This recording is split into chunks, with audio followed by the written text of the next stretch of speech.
gentlemen, welcome to Futuristic 3.0. Let's drive the future with electric vehicle.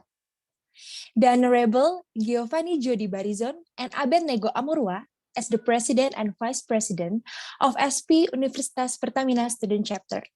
The Honorable Mr. Yoga Utanugraha and Mr. Idoan Marciano, who are present as our speaker today.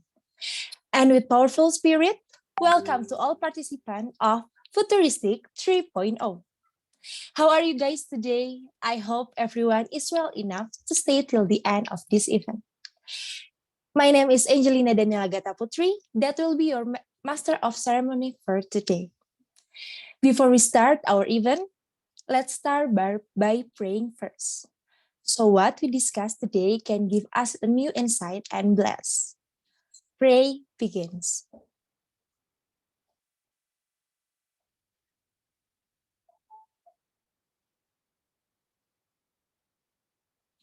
Finish. Okay guys, so what exactly Futuristic is? So, Futuristic is a talk show series that is organized by SP Universitas Pertamina Student Chapter to remove the barrier between the present and the future. With Futuristic, we want to bring the future from the perspective of competent expert with a lot of experience. And in details, SPE or Society of Petroleum Engineer is an international non-profit organization serving members from diverse backgrounds that provide broad insight, sharing, and lifelong learning to drive the success and future of the oil and gas industry. And SP Universitas Pertamina Student Chapter was established in 2020. And what's special from our student chapter is we have the Mudcade as our official merchandise of SPE Up SC. The Mudcade provides your daily needs such as t-shirt, keychains, sticker, and limited PDH for SP Up SC member. All right, that's all about Futuristic, SP Up SC, and the Mudcade. And now, don't forget to put your maximum energy to discuss our talk show today. But before we start our event, I will read the series of events for today. Today's event consists of 6 sessions. First is opening, speech, speaker introduction, talk show, memento session, and closing. All right, to start this event officially, let's hear an opening speech from the project manager of Futuristic 3.0. Please welcome Dwiki Aditya. And to Dwiki, time is yours. Okay, thank you, Angel. Good afternoon, everyone. First of all, let us praise and thank God Almighty for the blessing of His grace, so all of us can join this event with a good condition. So welcome to Futuristic 3.0. I'm Dwiki Aditya as the project manager of this event. I would like to greet Giovanni Jodi and Abednego Amurwa as President and Vice President of SPE Up SC. I would like to say thank you to Mr. Idoan Marciano and Mr. Yoga Utanugraha for the willingness to be our speakers today. And thank you for all of the participants that have been joined this Futuristic 3.0 talk show event. Futuristic 3.0 bringing the theme Let's Drive the Future with Electric Vehicle. It's a sharing and discussion about point of view towards electric vehicle and future prospect of electric vehicle development. As we all know, there's so many trends about electric vehicle that make us more curious and interested to know about electric vehicle. So I hope through this event, we can enhance our insight into the electric vehicle, get new perspective, and bringing out some good impact to us, all of future engineers. Thank you, everyone. Enjoy the talk show. Thank you so much, Dwiki, for an amazing speech. Then the last speech will be delivered by Giovanni Jodi Barizon as the President of SP Universitas Pertamina Student Chapter.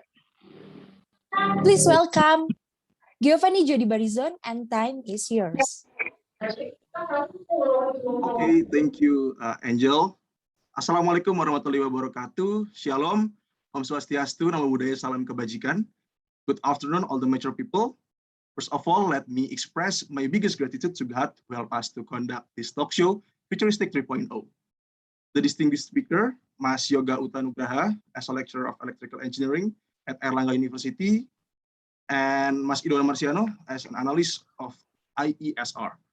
And all that I'm all proud of, all the members and boards of SPI Universitas Pertamina Student Chapter. But I'm so sorry, I just got a bad news that Mr. Idwan has a little accident. So let us pray for him for the best. So let's introduce myself first. My name is Barry, as the president of SPI UP-SC. Once again, I would like to welcome all the participants today in Futuristic 3.0. For those of you who are the first time to join this event, Futuristic is an original series talk show by SPI UP-SC, and we will discuss about science and technology in the future. And today we're going to talk about the green energy and the electric vehicle in the future with a great speaker in this field. So take all the knowledge and insight that will be shared and delivered, and hopefully will be beneficial for you in the future. Also, I would like to send my gratitude to the External Affairs Department as a committee for Futuristic 3.0. And thank you very much to all our media partner for this event. Hopefully this talk show will run without any problem and any obstacle. So the last, like Steve Jobs quotes, stay hungry and stay foolish. I think that's all from me. I give back to the MC. Thank you. Thank you so much, Bang Bari, for the amazing speech. Okay, guys, move forward. So here's some rule for our events today. First is, please mute your microphone during the talk show and don't chatting outside the material. But if you have any question related to the material, you can use raise hand feature to ask directly to the speaker or write your question in the chat box. And for the e-certificate, will be given after you fill the feedback survey through the link that will be only shared in the Zoom meeting at the end of the session. So please hold your line until the end of our event. And also, this talk show will be conducted in Bahasa. Now I have a little sneak peek of our moderator for today. She is Francisca Indah Permatasari, a student of Petroleum Engineer, Universitas Pertamina. And I've been talking for a quite long ride, and you must be waiting for our talk show session. And now, it's my pleasure to introduce our amazing moderator. Please welcome Francisca Indah Permatasari. Hi guys, hi Angel. Hai Kak Cika, gimana nih Kak kabarnya hari ini? Baik banget, kamu gimana kabarnya? Kabarnya baik nih Kak, terus excited banget sih sama event hari ini. Pastinya dan harus ya, dan aku harap teman-teman yang hadir di sini udah banyak banget, pastinya juga harus excited dong ikut acara Futuristic 3.0 ya. Iya, karena rare topik banget enggak sih Kak? Betul banget. Jadi mungkin kita bisa langsung ke talk show-nya aja nggak sih Kak? Biar nggak pakai lama-lama lagi nih Kak.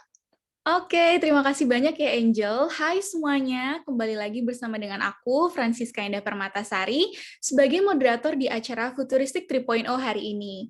Nah, aku mau kembali mengingatkan juga kepada teman-teman untuk e-sertifikatnya nanti akan dibagikan setelah teman-teman mengisi form absensi, yang linknya nanti akan dibagikan di akhir acara pada Zoom ini ya. Jadi pastiin banget teman-teman untuk stay terus di acara hari ini sampai akhir. Dan aku kembali mengingatkan juga untuk sesi Q&A akan dibuka sepanjang jalannya acara. Jadi teman-teman yang kepo, yang mau tanya-tanya, boleh banget tulis pertanyaannya di chat box, ataupun bisa tanya langsung menggunakan fitur raise hand. Nah, sebelum kita memulai sesi talk show hari ini, aku akan memperkenalkan sedikit tentang kedua speaker hebat kita yang hadir hari ini. Pastinya beliau juga merupakan praktisi di industri kendaraan listrik. Yang pertama, teman-teman, kita kedatangan dari Mas Idwan Marciano, dan kebetulan tadi kami para panitia juga baru mendapatkan kabar yang kurang baik, namun kita doakan semoga Mas Ido bisa hadir nih hari ini, dan semoga sehat selalu ya, karena kita udah nggak sabar juga nih dengar sharingnya dari Mas Ido, tapi aku mau kenalin beliau sedikit supaya teman-teman nggak penasaran lagi. Beliau merupakan analis Institute for Essential Services Reform dan menyelesaikan studi S1 di ITB dengan program studi teknik kimia pada tahun 2015 dan menyelesaikan studi S2-nya juga di Carnegie Mellon University dengan program studi Energy Science, Technology, and Policy di tahun 2020. Hingga saat ini, Mas Ido merupakan analis di Institute for Essential Services Reform atau IESR. Wah, keren banget kan narasumber pertama kita. Kalau begitu, mungkin sembari kita menunggu Mas Ido bisa hadir pada acara hari ini, aku bakal memperkenalkan speaker kedua kita yang nggak kalah keren juga nih. Aku akan memperkenalkan Mas Yoga Utanugraha. Beliau menyelesaikan studi S1 di program studi Teknik Elektro di ITS pada tahun 2015, kemudian melanjutkan S2 dan S3 juga di Institut Teknologi 10 November atau ITS dengan program studi Teknik Elektro juga. Wah, keren banget kan?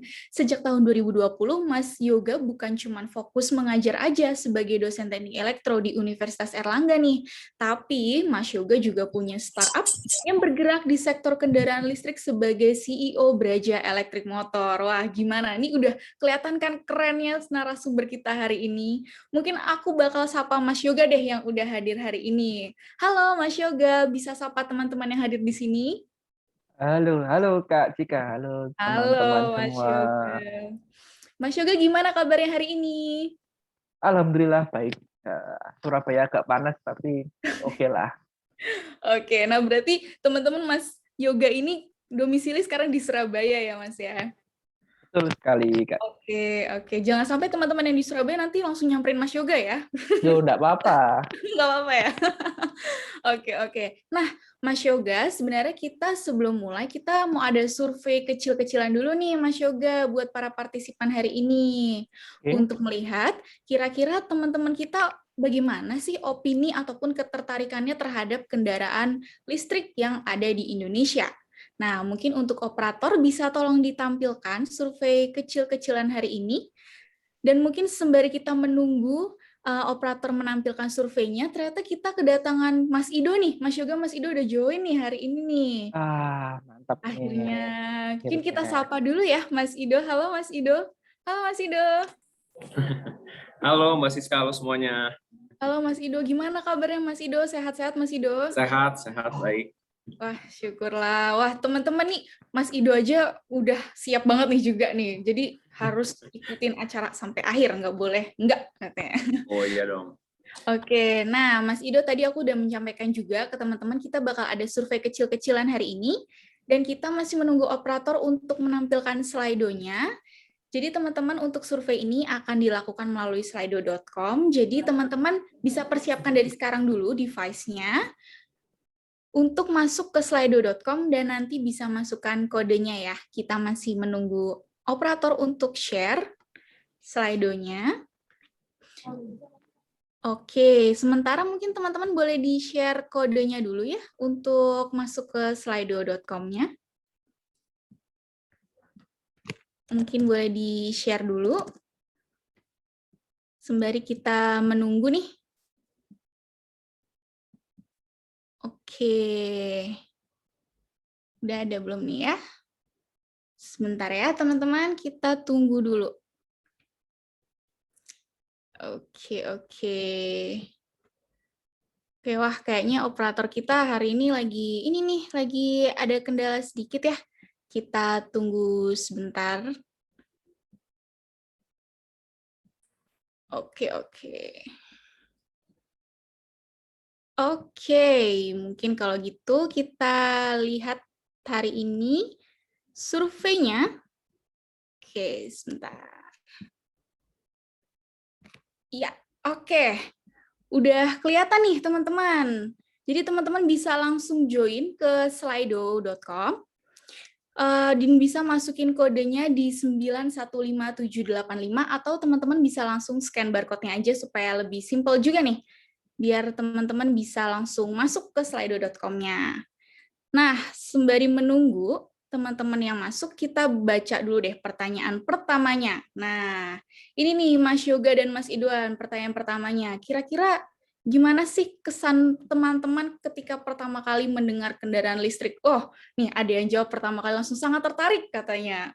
Wah, sangat tertarik. Oke, ini beberapa udah berlomba-lomba nih kayaknya. Dan kebanyakan udah sangat tertarik banget nih Mas Ido dan Mas Yoga.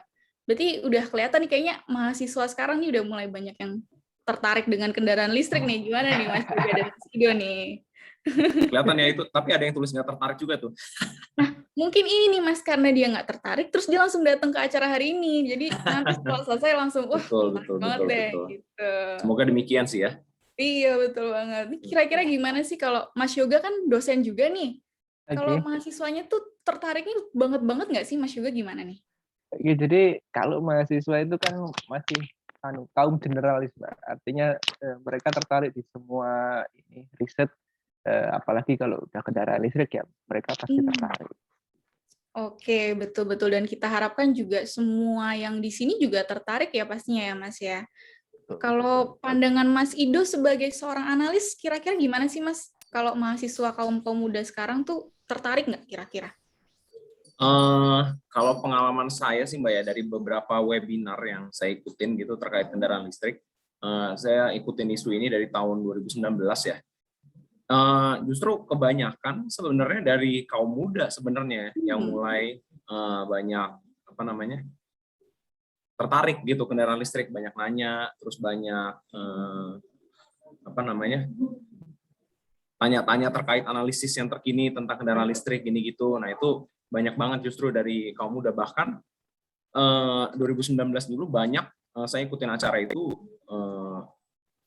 skala universitas juga gitu. Jadi menunjukkan kalau emang dari dulu sebenarnya semenjak Perpres itu turun udah mulai naik animonya gitu, terutama dari orang muda justru gitu. Ya jadi bagus sih. Betul, betul. Nah, sebenarnya kita masih ada pertanyaan selanjutnya nih. Mungkin buat yang teman-teman tadi bilang udah statement tertarik, nah mungkin ini opini selanjutnya buat teman-teman. Menurut teman-teman, apa sih alasan utama adanya transisi ke kendaraan listrik? Ataukah mungkin teman-teman mahasiswa ataupun kaum muda lainnya udah sadar nih, kita harus turunin emisi karbon? Wah, ini kayak yang pertama jawab nih. Ada atau biar keren aja deh kayak negara-negara luar. Atau ikutin kebijakan pemerintah atau cuma ngikutin tren aja. Nah, ini kayaknya teman-teman udah banyak yang mulai aware nih, Mas Ido dan Mas Yoga, tentang emisi karbon nih. Udah kerasa polusinya kayaknya gitu, Mas. Hebat juga ya, banyak ternyata mayoritas karena tergerak isu lingkungan gitu. Saya pikir kebanyakan ikutin tren, ternyata tidak. Betul. Karena memang emisi karbon atau iklim ini memang udah jadi isu yang cukup tinggi ya, Mas, sekarang ya, Mas Ido ya? Iya, betul. Terutama di skala ASEAN gitu ya, dari beberapa survei memang menyatakan demikian, semakin tinggi kesadaran masyarakat untuk isu lingkungan. Tapi saya nggak tahu nih persebarannya antara demografi yang lebih muda atau lebih tua. Kalau melihat dari sini ya mungkin optimis aja, ternyata generasi muda juga sudah mulai aware, jadi bagus lah. Betul banget. Harus sudah mulai aware karena kan kita nanti yang melanjutkan juga nih, Mas, gimana nih negara Indonesia. Betul sekali. Nah, ke pertanyaan terakhir, yang tadi teman-teman udah beropini, udah memikirkan tentang kira-kira kenapa ada mobil listrik, kira-kira nih menurut teman-teman prospeknya gimana sih gitu tentang kendaraan listrik di Indonesia? Apakah mungkin teman-teman udah yakin nih, aduh menjanjikan banget deh? Atau mungkin sebenarnya ada peluang nih, tinggal kitanya nih Kak, yang para muda harus gerak terus atau mungkin belum pasti. Nah, ini pertanyaan nanti bakal dijawab sama Mas Ido sama Mas Yoga nih, jadi aku nggak bakal jawab dari sekarang nih. Cuman ini dari jawaban 50% jawabnya ada peluang nih. Mungkin Mas Yoga bisa spoiler sedikit nggak sih? Sebenarnya kita ada peluang nggak sih? Bener nggak sih Mas Yoga kita ada peluang? Jadi ya tinggal kita sekarang kan topiknya masalah kendaraan listrik lagi itu. Jadi kalau sudah nggak ada peluang ya kita sudah nggak diskusi ini Mbak di sini Mbak. Betul juga ya. Mas itu udah nggak ngeriset dan nggak analisis dari tahun 2019 sampai sekarang, udah ganti analisis yang lain aja lah gitu kan. Iya betul banget tuh Mas ya. Betul banget. Karena kemarin tuh banyak juga nih Mas Yoga dan Mas Ido yang tanya-tanya juga loh di G-Form kayak peluangnya gimana sih Kak? Aku pengen tahu deh peluangnya gimana gitu. Nah mungkin karena terkait kendaraan listrik inilah kita jarang dikenalkan di universitas juga ya. Mungkin kalau dari teknik elektro ataupun teknik lainnya mungkin ada beberapa yang menyinggung, tapi untuk prodi-prodi lainnya mungkin baru banget mulai aware nih Mas Yoga dan Mas Ido. Jadi mereka tertarik juga untuk tahu tentang kendaraan listrik gitu. Oke, nah mungkin inilah gambaran sedikit Mas Ido dan Mas Yoga hasil survei kita kecil-kecilan ini, dan terlihat bahwa memang banyak dari partisipan hari ini udah mulai tertarik dengan adanya kendaraan listrik, tapi mungkin masih butuh knowledge yang lebih nih Mas Ido dan Mas Yoga, yang bikin mereka untuk lebih aware lagi dan mungkin bikin mereka menambah pengetahuan juga dari mana sih mereka harus memulai untuk bisa mendukung gerakan ini juga.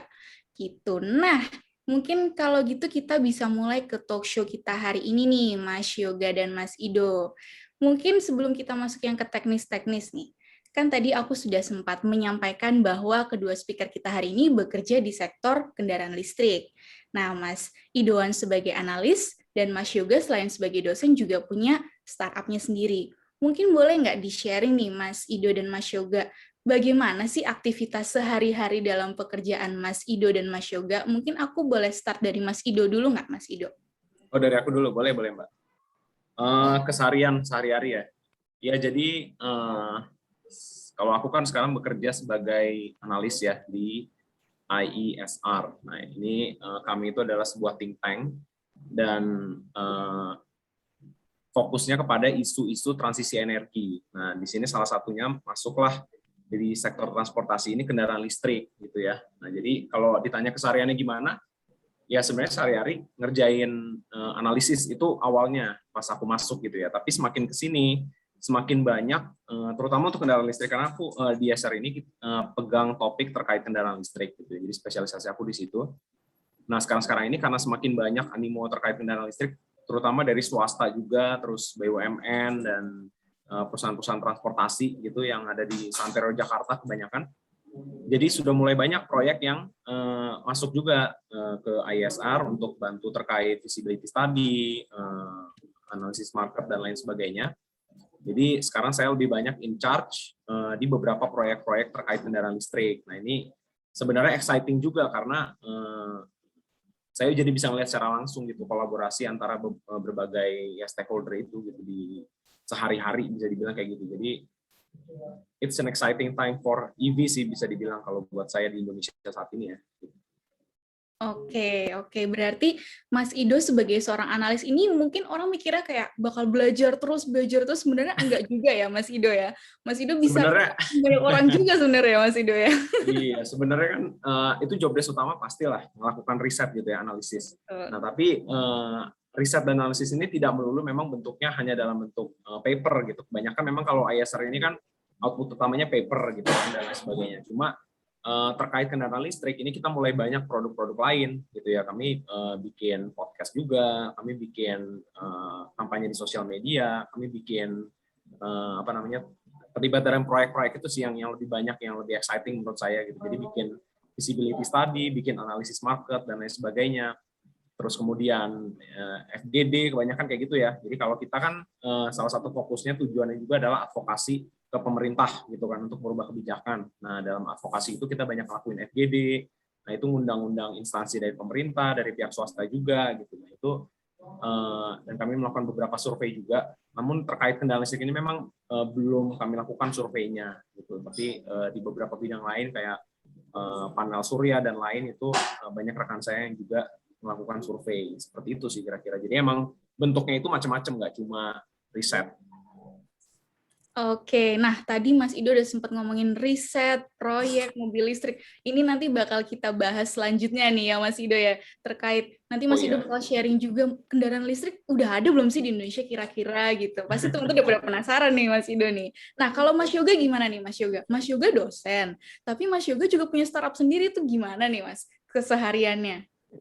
Jadi kalau dosen kan saya dosen baru Mbak, jadi dosen baru ya masih belum banyak beban mengajar.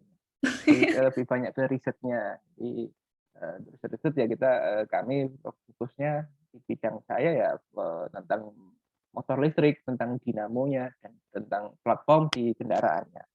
Jadi yang lebih ramai ya di workshop kami di Surabaya di Braja Elektrik. Ya kita ngerjakan beberapa proyek, ada yang konversi jadi VW kodok, VW yang lama itu dijadikan listrik, terus Vespa lama jadi listrik. Gitu. Kita sekarang pasarnya sudah cukup banyak yang melek akan konversi. Jadi Karena kan kalau kendaraan lama itu kan bentuknya lucu, bagus, cuma mesinnya nggak sehat gitu loh. Nah Betul. itu daripada maintenance-nya terlalu nggak murah juga, ya sudah dikonversi aja jadi listrik. Gitu sih, Mbak. Oke, oke. Nah, ini dia nih, Mas Yoga. Sempat ada pertanyaan tentang konversi juga nih, dan Mas Yoga udah spoiler sedikit juga nih sama teman-teman.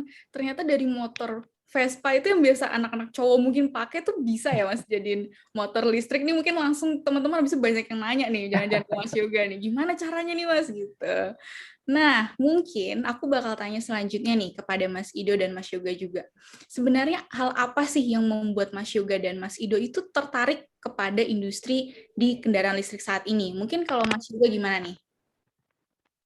Jadi kalau tertarik itu kan balik lagi, Mbak. Kalau dulu kan jadi mahasiswa kan jadi kaum generalis. Jadi tergantung apa proyek dosennya gitu kan kita ikut gitu.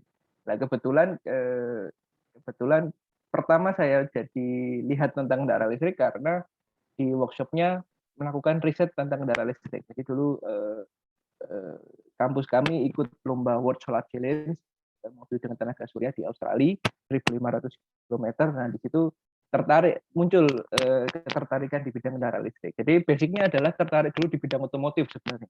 Nah, otomotif, terus habis itu ternyata lab-nya juga mendukung tentang kendaraan listrik. Nah, itu baru masuk semakin dalam ke level komponen, ke level integrasi dan lain-lain. Gitu. Oke, berarti sebenarnya isu-isu kendaraan listrik itu sebenarnya sudah ada dari waktu zaman Mas Yoga kuliah pun sebenarnya sudah ada ya, Mas? Sudah ada yang meriset ya dari luar negeri juga ya? Betul, Mbak. Jadi kalau dulu di zaman periodik Pak SBY ya, itu sebenarnya sudah dibentuk yang namanya Molina, Mobil Listrik Nasional. Jadi ada 5 kampus di Indonesia diberi mandat untuk mengembangkan kendaraan listrik. Nah, itu salah satunya dulu di ITS, saya masuk di bagian kecil dari timnya itu, ya bagian meramaikan aja. Nah, di situ timbullah dari diberi kepercayaan dari negara sehingga kampus bisa melakukan riset di spesialisasi masing-masing. Jadi ada yang kayak UNS itu bikin baterainya aja, terus nanti UGM bikin apanya, UI bikin apanya, nah ITS dulu bikin motor listriknya, dinamanya dan kontrolernya gitu.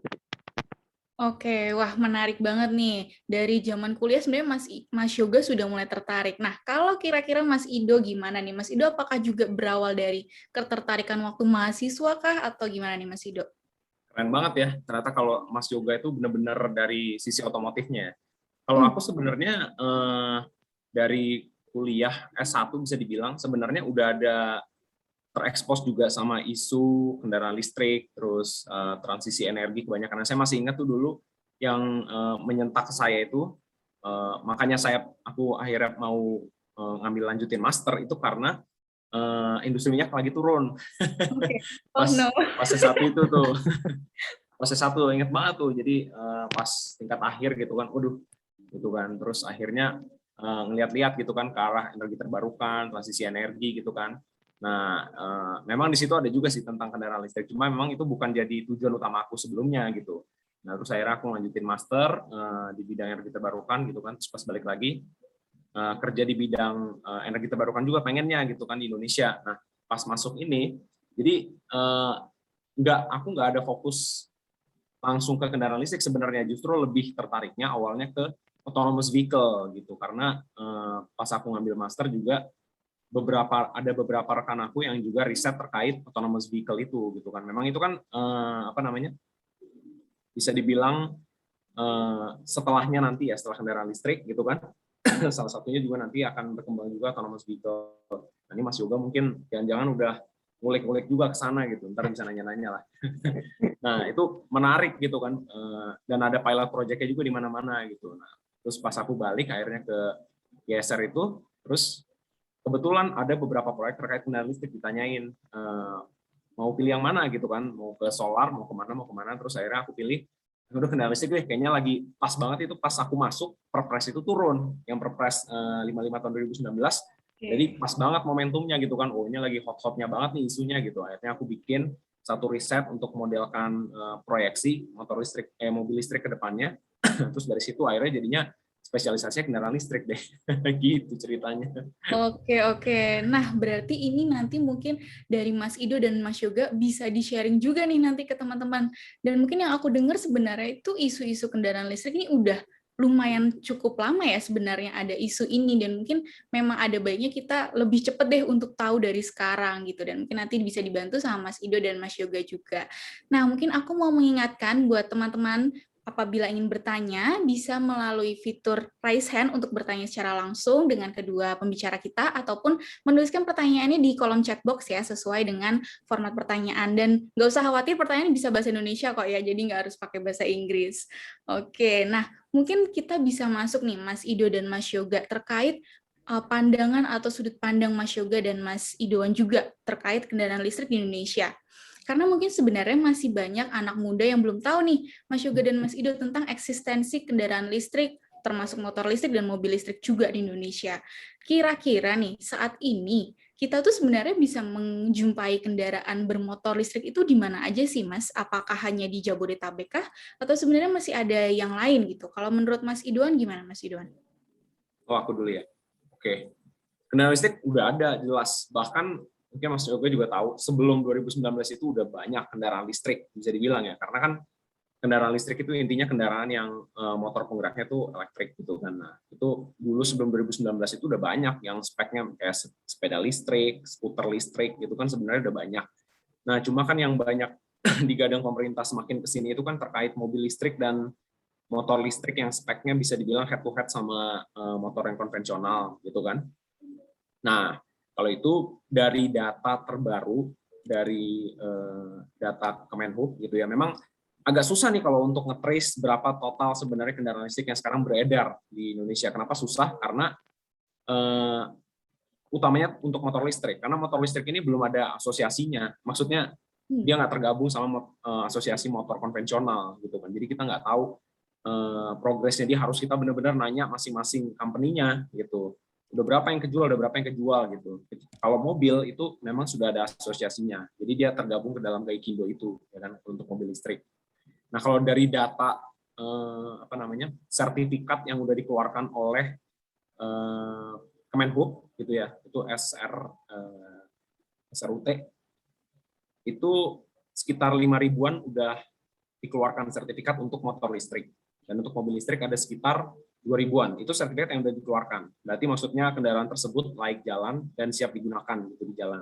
Cuma itu memang bukan indikasi total pembelian gitu ya, total kendaraan yang sudah dibeli atau yang sudah beroperasi di jalan. Susah memang cari datanya gitu.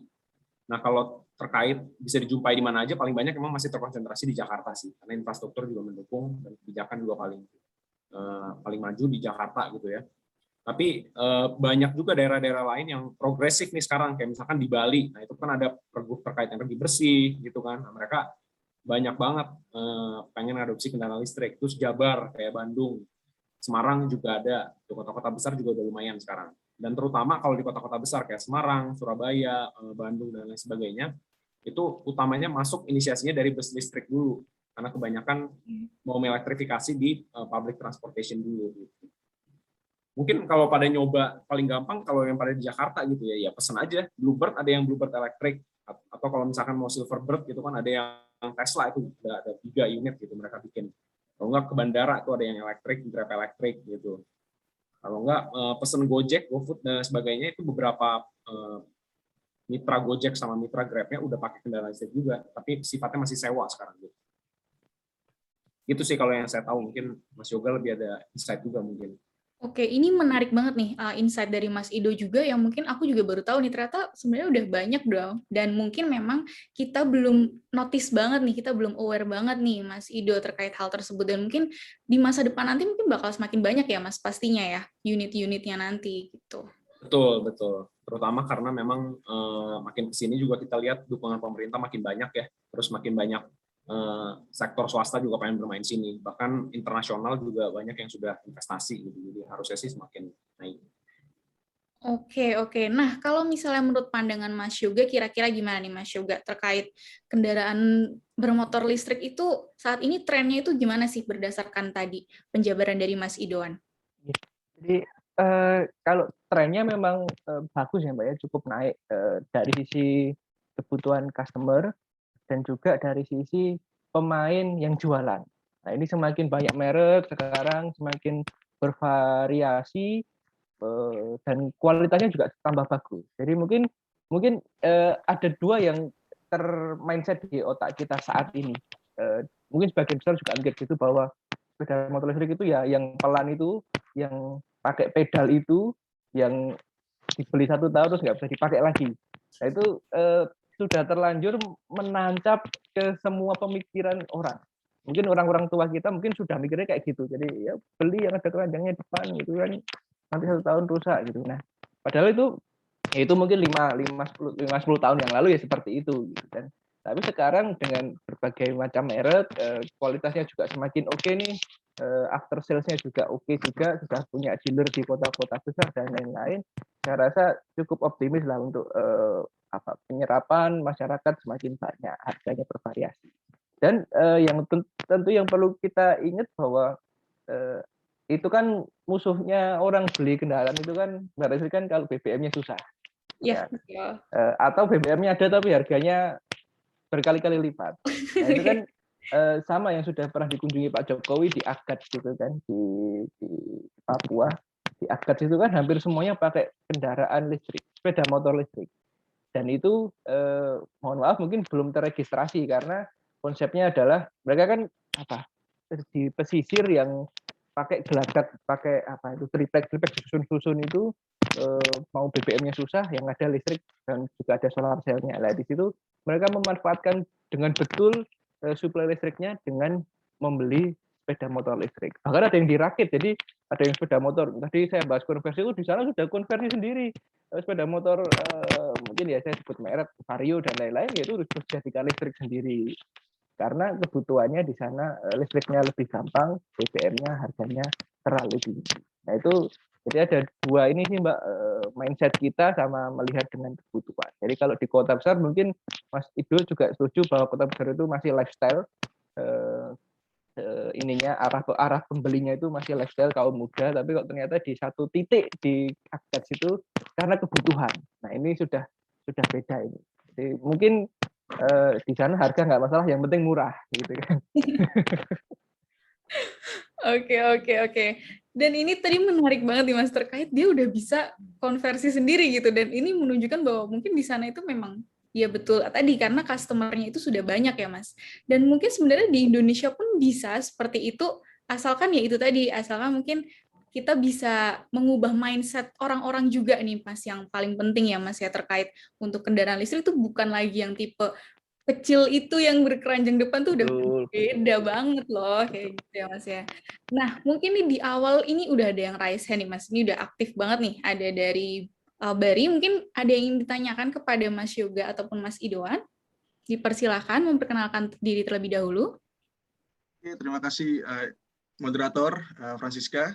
Halo Mas Yoga, Mas Idoan. Perkenalkan namaku Berry, mahasiswa perminyakan 2018 dari Universitas Pertamina. Jadi gini Mas, mau nanya ini mungkin kayaknya langsung terlalu jauh pertanyaan saya. Tadi kan mungkin dari Mas Yoga dan Mas Idoan kan membahas terkait vehicle dari sisi mobil listrik ataupun juga motor listrik Mas. Nah, aku mau tanya terkait perkembangan atau mungkin energi transisi di dunia aviasi Mas, atau dunia aerospace. Ini perkembangannya bagaimana sih Mas? Istilahnya kalau kita kan sering banget ngomongin tentang mobil listrik, tentang motor listrik, tapi kalau di dunia pesawat atau aerospace itu bagaimana sih Mas perkembangannya? Mungkin dari aku itu dulu aja. Terima kasih. Oke, ini pertanyaannya sangat-sangat out of topic. Cuman ini kayak membuat Mas Idon terkaget ya, sampai Mas Idon tuh ketawa ya. Mungkin Mas Idon ada yang mau disampaikan nggak, Mas Idon? Iya, pertanyaannya saya agak shock juga. Wah, luar biasa nih. Kayak tiba-tiba advance gitu, tiba-tiba ke aerospace gitu. Kalau terkait aerospace, sebenarnya saya bukan ahlinya. Itu dulu mungkin ya, itu disclaimer dulu gitu ya. Nanti mungkin kalau Mas Yoga lebih tahu perkembangannya gitu. Tapi yang saya tahu dari kami ya, maksudnya dari ISR juga melakukan beberapa analisis, memang sekarang ini di berbagai kota gitu ya, negara, itu memang sudah mulai banyak bikin pilot project gitu, dan sudah ada yang running juga, Cuma kebanyakan memang tidak listrik gitu. Kenapa tidak listrik? Mereka kebanyakan pilih ke bahan bakar sintetis gitu ya, kalau enggak hidrogen, kalau enggak biofuel gitu. Nah, karena memang semakin tidak efisien gitu kalau kita pakai motor listrik atau baterai itu dimasukkan diintegrasikan ke pesawat terbang. Karena semakin tinggi masanya gitu kan, semakin besar kendaraannya, semakin jauh jarak tempuhnya, maka baterai yang dibutuhkan akan semakin besar gitu kan. Nah, semakin besar baterai itu nanti harganya itu akan eksponensial gitu, peningkatan harganya akan eksponensial sehingga jadi tidak efisien secara biaya juga untuk menggunakan kendaraan listrik, pesawat terbang berbasis listrik dibandingkan berbasis bahan bakar yang liquid gitu. Nah, beberapa kayak contoh Shell dan lain-lain yang saya tahu itu mereka juga ada presentasi gitu. Mereka juga udah mulai ngembangin secara komersil itu armada kapalnya mereka dan juga pesawat terbang mereka yang buat kargo gitu ya, logistik itu sudah ditenagai oleh biofuel gitu beberapa. Nah, cuma yang lain kebanyakan memang yang saya tahu itu sifatnya dalam skala pilot project gitu. Terutama dan untuk kapal juga demikian gitu. Kebanyakan hidrogen atau biofuel sintetik gitu. Nah, mungkin nanti ya itu pengetahuan saya seperti itu. Nah, mungkin Mas Yoga bisa nambahin kali ya. Iya, oke. Gimana nih Mas Yoga? Apakah terkejut juga mendengar pertanyaannya? Ya, jadi aviasi apa ya? Ini berarti kan pertanyaannya konsep kendaraan listrik di aviasi gitu kan, Mas Ferry. Jadi saya sempat tahun lalu beberapa kali diundang untuk FGD dengan beberapa praktisi masalah ya tadi, bisa nggak itu sistemmu dipasang di pesawat gitu. Nanti kan pertanyaannya pasti masanya masih terlalu berat, jadi untuk power to weight ratio terlalu berat lah, mau gendong, mau ngangkat itu kemana-mana terlalu berat. Tapi ternyata sekarang sudah mulai diinisiasi, mulai dari yang kecil nih. Oke, kita bisa ngomong mungkin drone itu udah definisi kendaraan listrik juga sebenarnya. Terus sekarang sudah mau dimasukkan, mungkin sudah ada di Indonesia juga untuk diuji cobakan yang drone berpenumpang. Untuk satu penumpang yang dimasukkan sama Prestige itu sudah sebenarnya sudah masuk bagian dari aviasi di situ. Nah, itu di Jogja juga ada startupnya namanya Frog, itu juga bikin drone berpenumpang juga. Nah, itu sistemnya sudah pakai sistem yang sama dengan kendaraan listrik, artinya ya pakai motor listrik, pakai baterai dan lain-lain. Meskipun mungkin jarak tempuhnya belum semaksimal, sehingga tadi seperti yang disebutkan Mas Ido bahwa kalau untuk penumpang dalam jumlah banyak untuk kendaraan yang seperti pesawat yang definisi yang kita tangkap hari ini ya itu masih mungkin perlu waktu lah. Tapi kalau yang sudah menggunakan yang kecil-kecil nih jaraknya sudah bisa dipastikan itu cuma pendek dan ini itu masih bisa, yaitu penumpang tadi taksi penumpang drone taksi itu sudah sama Pak Bamsud sudah dicoba. Okay. Dicoba sama Pak Bamsud gitu Mas. Jadi yang masukkan kan Prestige itu Mas, yang masukkan Tesla juga. Prestige. Pak Rudi Salim. Pakai Tesla ya. Oke. Wah, menarik banget nih. Gimana nih, Bari? Apakah sudah mungkin tertarik dengan untuk kendaraan listrik atau mau mulai menginisiasi membuat pesawat listrik atau gimana nih, Bari? Mau riset? Kelihatannya boleh. Tahu aja sih Mas, soalnya kan seringnya kan dibahas kayak Tesla doang kan Mas mobil listrik. Tapi aku juga kayak kepikiran gitu loh, kalau di pesawat tuh kayak gimana sih? Jadi kayak berarti sekarang tuh masih ya dimulai dari yang kecil-kecil dulu ya Mas ya, karena juga ada keterbatasan mungkin jarak tempuhnya yang juga belum terlalu jauh gitu sih Mas. Oke, mungkin dari aku sangat terjawab. Terima kasih Mas Yoga, Mas Idon. Sama-sama Mas. Oke, terima kasih banyak untuk Bari. Dan ini aku mau info ini buat Mas Yoga dan Mas Ido. Ini ternyata di kolom chat tuh udah banyak banget. Padahal aku baru masuk pertanyaan. Dan ini udah rame banget, pertanyaan udah nggak sabar. Tapi mungkin akan aku tampung dulu ya. Kita bakalan tanya dulu nih. generalnya dulu supaya memberikan teman-teman konsep lebih jelasnya tentang mobil listrik ataupun kendaraan listrik nih. Nah, mungkin nih Mas Yoga dan Mas Idwan, tadi kita udah sempat bahas dan mungkin tadi sampai udah sempat jauh tuh ke aerospace. Sebenarnya kalau menurut Mas Yoga dan Mas Idwan, latar belakang dari hadirnya kendaraan listrik ini apa sih, Mas? Apalagi khususnya di Indonesia ini sebenarnya apa sih? Karena tadi di survei kita sempat tanya juga tuh, dan rata-rata pada menjawab ada yang kebijakan pemerintah atau memang menurunkan emisi karbon. Sebenarnya bagaimana? Menurut pandangan Mas Idwan berdasarkan risetnya kira-kira gimana sih, Mas? Ya. Kenapa latar belakang Indonesia sekarang mengembangkan kendaraan listrik gitu ya? Saya punya dua versi nih. Yang pertama versi menurut saya pribadi dan yang kedua menurut versi pemerintah gitu ya, yang saya tahu gitu. Kalau dari versi pemerintah gitu memang alasannya ada 3 gitu ya. Kenapa menghadirkan kendaraan listrik? Karena 3. Yang pertama terkait penurunan emisi gitu ya, secara isu lingkungan penurunan emisi memang. Terus yang kedua secara ketahanan energi karena dia akan mengurangi impor BBM, itu salah satu tujuannya. Dan yang ketiga meningkatkan perekonomian. Kenapa? Dengan menciptakan perindustrian gitu ya, industri baterai, industri komponen kendaraan listrik dan industri manufakturing kendaraan listrik itu akan meningkatkan roda perekonomian. Itu menurut pemerintah 3 tujuan besar itu. Tapi kalau menurut saya pribadi, saya ngelihatnya gitu ya, kalau nyusur dari timeline yang terjadi gitu kan, menurut saya lebih ke yang ketiga gitu, lebih ke perekonomian. Jadi karena Indonesia ini melihat adanya peluang, yang pertama itu karena kita punya resource terkait nikel gitu ya. Resource nikel kita cukup besar gitu kan. Ketiga terbesar di dunia, sepertiga produksi dunia nikel kan di Indonesia gitu ya. Nah itu bisa. Nah dan kita tahu sendiri nikel itu kan bahan dasar untuk pembuatan baterai yang dipakai di kendaraan listrik, baterai lithium ion gitu kan sekarang ini. Ya, mungkin nanti ada baterai lain, siapa tahu nanti Mas juga bikin baterai baru gitu kan, solid state atau apa. Nah, tapi kalau sekarang kan kebanyakan baterai lithium ion ya.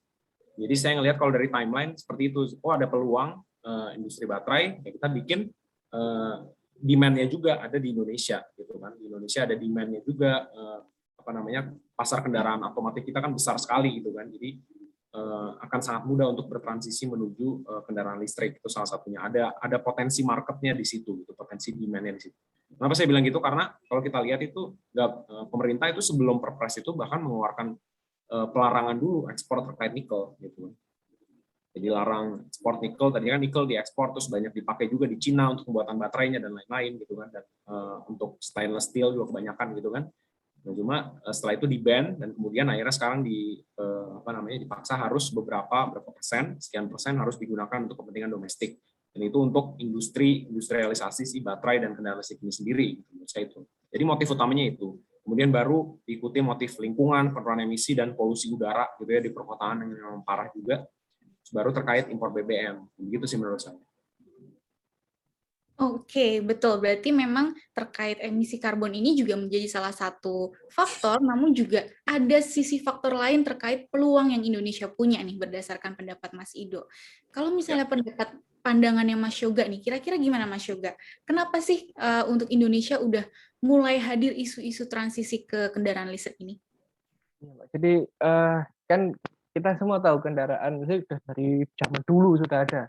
Tapi ya itu karena keterbatasan teknologi baterai zaman dulu sehingga dia seolah-olah tertinggal, terus kita sudah terlalu nyaman dengan kendaraan dengan BBM. Tapi ternyata terus isu masalah BBM impor dan BBM akan habis itu kan pasti. Cuma waktunya kapan itu nggak tahu. Tapi kan rasanya kalau dengan semakin kita berumur berarti waktunya semakin pendek gitu kan. Nah itu semakin banyak yang mengangkat lagi masalah kendaraan.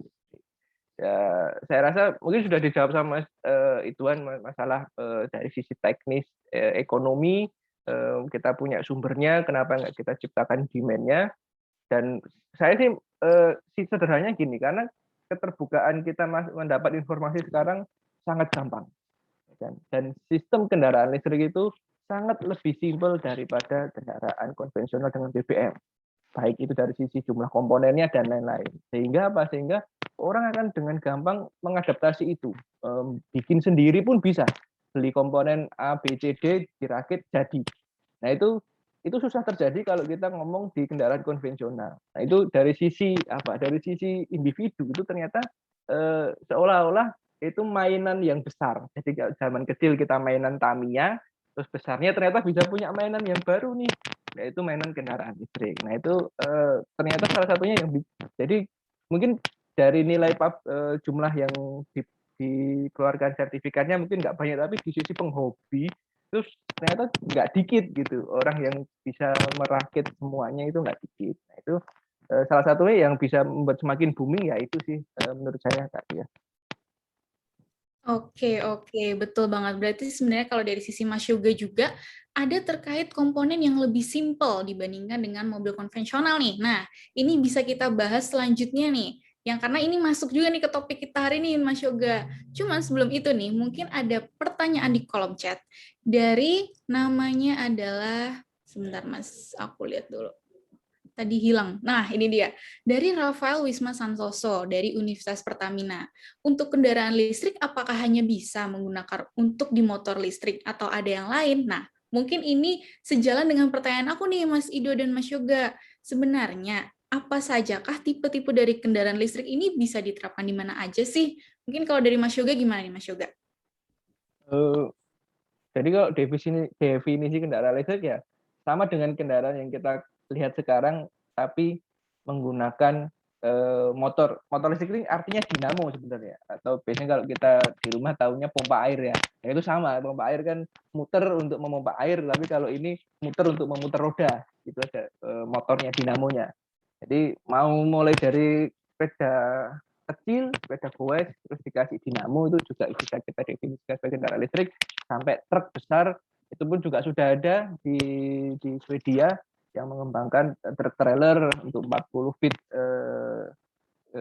kontainernya bisa pakai menggunakan sistem menggunakan kendaraan listrik. Jadi menurut saya sih semuanya bisa kita aplikasikan, cuma kendaraan listrik itu memiliki beberapa alternatif sumber energi. Jadi selain baterai bisa pakai fuel cell, bisa pakai yang lain atau hybrid. Nah, itu beberapa alternatifnya. Gitu. Oke, nah ngomongin masalah tadi hybrid ataupun fuel cell yang sudah dijelaskan oleh Mas Yoga, mungkin ini bisa aku tanyakan ke Mas Ido juga nih, karena sepengetahuan aku, itu sebenarnya ada masih banyak sistem-sistem yang diterapkan nih, seperti kayak hybrid, plug-in, ataupun mungkin BEV yang baterai. Nah, apakah itu hanya itu sajakah tipe dari mobil listrik secara general, atau seperti apa nih Mas Idoan kira-kira? Ya, tadi mungkin mengulangi tadi yang dikatakan Mas Yoga ya. Memang kan yang penting adalah motor penggeraknya listrik gitu, dinamonya. Dan itu ada berbagai jenis gitu. Memang sekarang yang banyak disebutkan ada 3 yang besar gitu ya, antara hybrid, HEV gitu kan, hybrid electric vehicle, PHEV, plug-in hybrid electric vehicle, dan BEV, battery electric vehicle atau full battery gitu ya. Nah terus, tapi selain itu memang ada juga yang FCEV gitu kan, fuel cell electric vehicle, tadi Mas Yoga udah sempat singgung gitu, itu ada sebagai tipe juga. Nah memang kebanyakan 4 tipe itu sih yang yang sekarang sedang marak untuk dinarasikan gitu ya, yang ada sekarang di Indonesia juga. Kalau fuel cell saya nggak tahu ya, saya baru tahu fuel cell itu masih dalam riset gitu, dan ada prototipenya di BPPT gitu. Sekarang BRIN. Tapi saya nggak tahu nih apa udah ada komersial atau belum. Kayaknya sih belum ya Mas Yoga ya. Mungkin Mas Yoga lebih paham kali ini soal teknologi ini.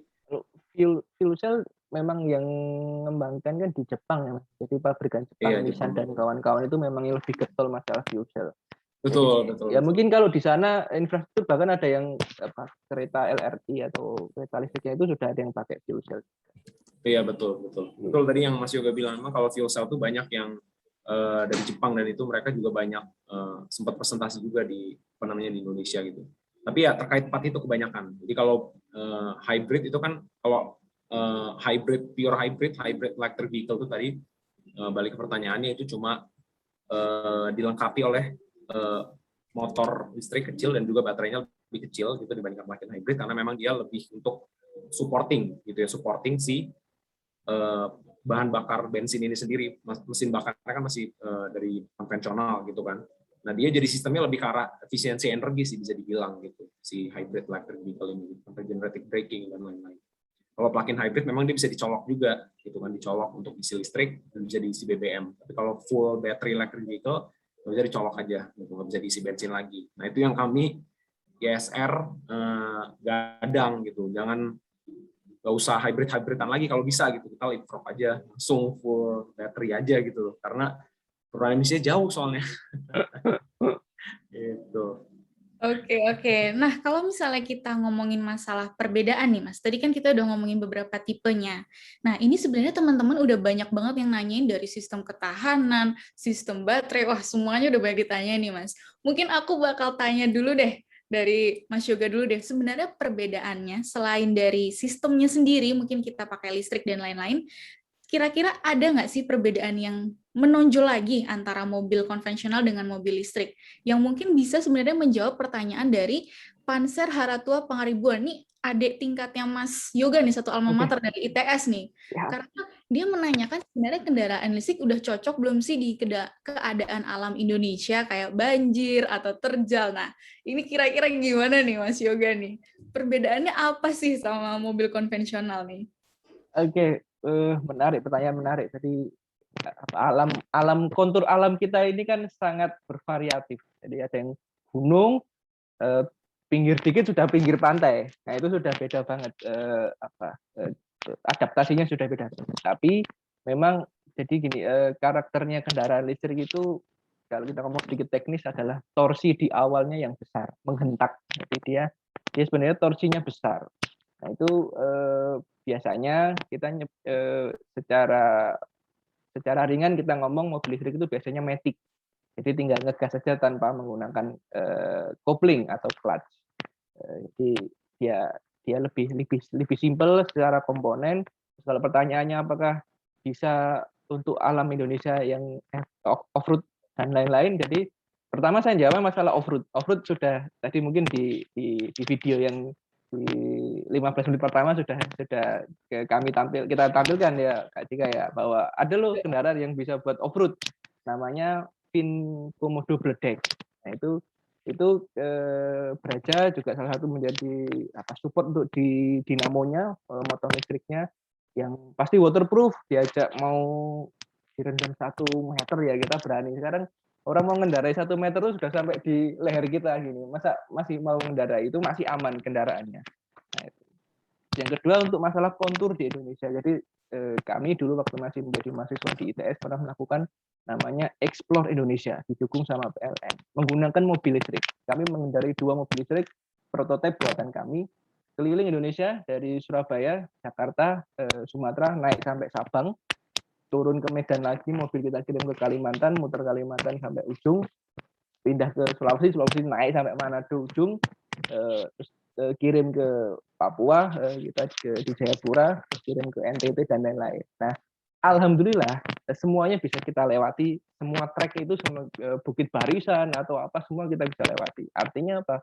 Artinya saya bisa menjawab bahwa kendaraan listrik bisa dan cocok digunakan untuk kontur alam di Indonesia. Buktinya apa? Kami sudah pernah melakukan. Jadi kalau saya ngomong tanpa bukti itu nggak enak, tapi kalau sudah ngomong dengan bukti lebih enak lagi. Gitu sih.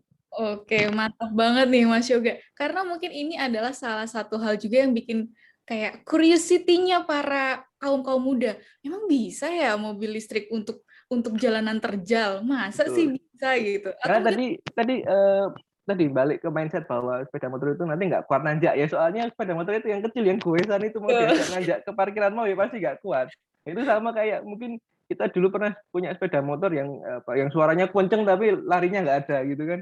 Nah itu sama, itu berarti masalah kapasitas engine-nya atau masalah kapasitas mesin listriknya gitu. Itu yang harus kita bedakan.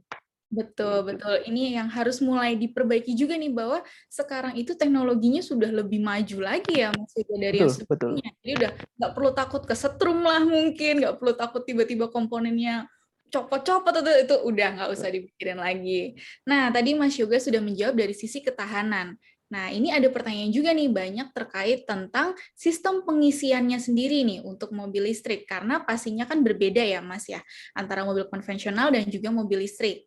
Nah, mungkin tadi ada pertanyaan dari Bayu Aji Kentrana juga dari Universitas Pertamina, untuk distribusi ataupun sistem pengisian bahan bakarnya itu sebenarnya di Indonesia seperti bagaimana sih, Mas Ido?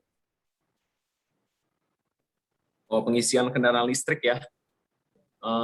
Kalau pengisian kendaraan listrik memang ada dua kan sekarang paling banyak ya. Namanya SPKLU, terus yang kedua itu SPBKLU. Nah, SPKLU itu stasiun pengisian kendaraan listrik umum, SPBKLU itu stasiun penukaran baterai kendaraan listrik umum. SPBKLU ini kebanyakan memang inisiasi ini digunakan buat kendaraan listrik roda 2 sih, motor gitu. Motor battery swap gitu, battery swap station gitu. Kenapa dibuat untuk kendaraan roda 2? Karena supaya lebih cepat gitu kan, supaya lebih cepat, paling sekitar, kalau Gogoro itu bilang mereka klaim, Gogoro yang udah banyak battery swap di Taiwan itu kebanyakan mereka paling 30 detik udah bisa langsung swap langsung penggunanya sendiri aja gitu. Jadi nggak perlu lagi nunggu charging berapa lama gitu kan, karena memang sekarang charging memang masih membutuhkan waktu gitu kan. Sekarang yang ada di station itu 25 kW, 22 kW, 50 kW, 150 kW untuk super fast charging gitu ya. Itu masih tetap butuh waktu untuk ngecas katakan mobil listrik atau masih motor listrik gitu kan. Nggak mungkin instan gitu, nggak mungkin di tingkat dalam hitungan detik, itu nggak mungkin. Oke, wah Masih Mas belum Ido. bisa. Mungkin nanti ke depannya. Oh sorry, tadi saya agak ini ya. Mohon maaf nih. Sebentar doang kok, Mas. Monggo Mas dilanjut lagi, Mas. Nah, kalau untuk persebarannya, sekarang SPKLU itu dari data, mungkin bisa sekalian show ini kali, Mbak Siska, visual saya. Oke, boleh banget. Sedikit. Untuk operator mungkin boleh ditampilkan slide dari Mas Ido. Kalian biar Iya, bisa langsung lihat datanya sendiri. Nah, ini kalau bisa lihat itu ya. Jadi ini tuh adalah status penetrasi kendaraan listrik di Indonesia itu sampai sekarang, data terbaru gitu ya. Terkait kendaraan listriknya dan juga stasiun pengisian kendaraan listriknya. Nah, untuk mobil itu kan ada sekitar, tadi saya bilang ya, 2000-an, motor 5000-an. Ini tolong di note, ini yang terregistrasi, sertifikasinya sudah keluar, belum tentu ini yang sudah beroperasi di lapangan gitu ya. Bus listrik sudah ada 10 yang layak uji juga, itu beberapa yang digunakan oleh Transjakarta. Terus untuk SPKLU yang charging station itu ada sekitar 187. Nah, ini mayoritas sudah bukan lagi yang dibangun oleh PLN, jadi udah banyak pihak swasta yang main di sini. Terus udah banyak developer, ada BPPT, ada company-company juga main di SPKLU ini. Terus SPBKLU itu ada sekitar 153 unit.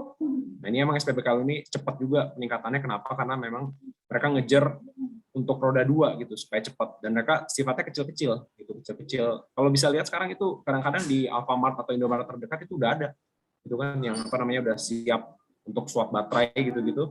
Nah, itu bisa dipakai. Karena sekarang udah beberapa ojol juga udah pakai motor listrik gitu kan. Nah, itu mereka bisa manfaatin SPBKLU ini.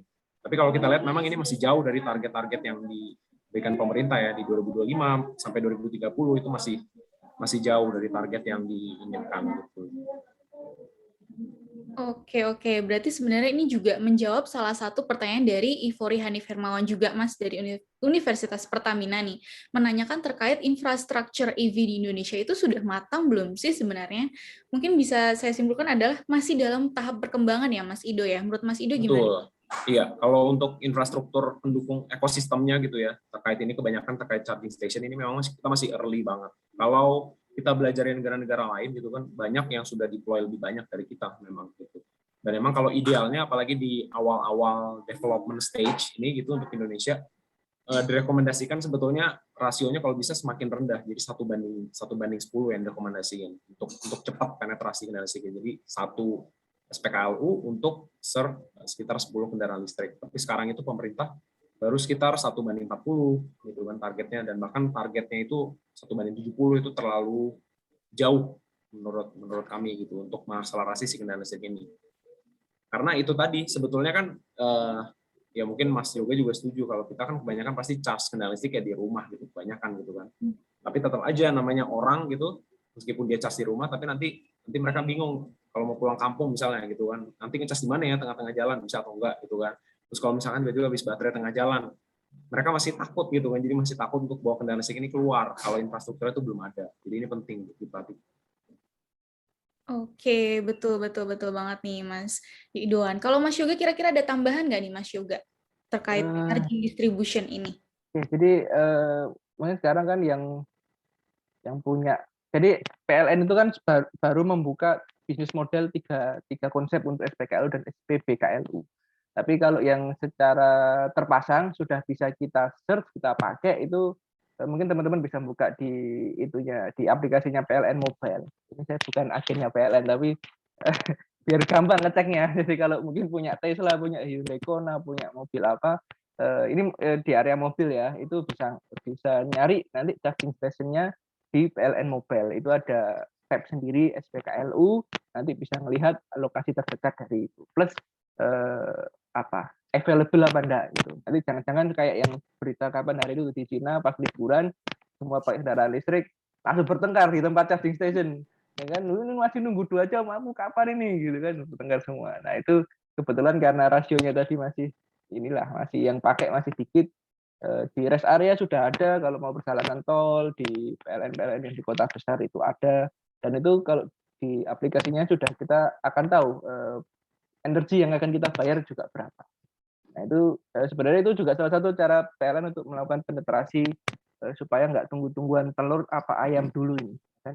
Mobilnya dulu, apa charging stationnya dulu yang kita siapkan. Nah, mungkin PLN sebagai yang punya listrik harus bertanggung jawab ya, sehingga mereka menyediakan dulu tempat-tempatnya ini.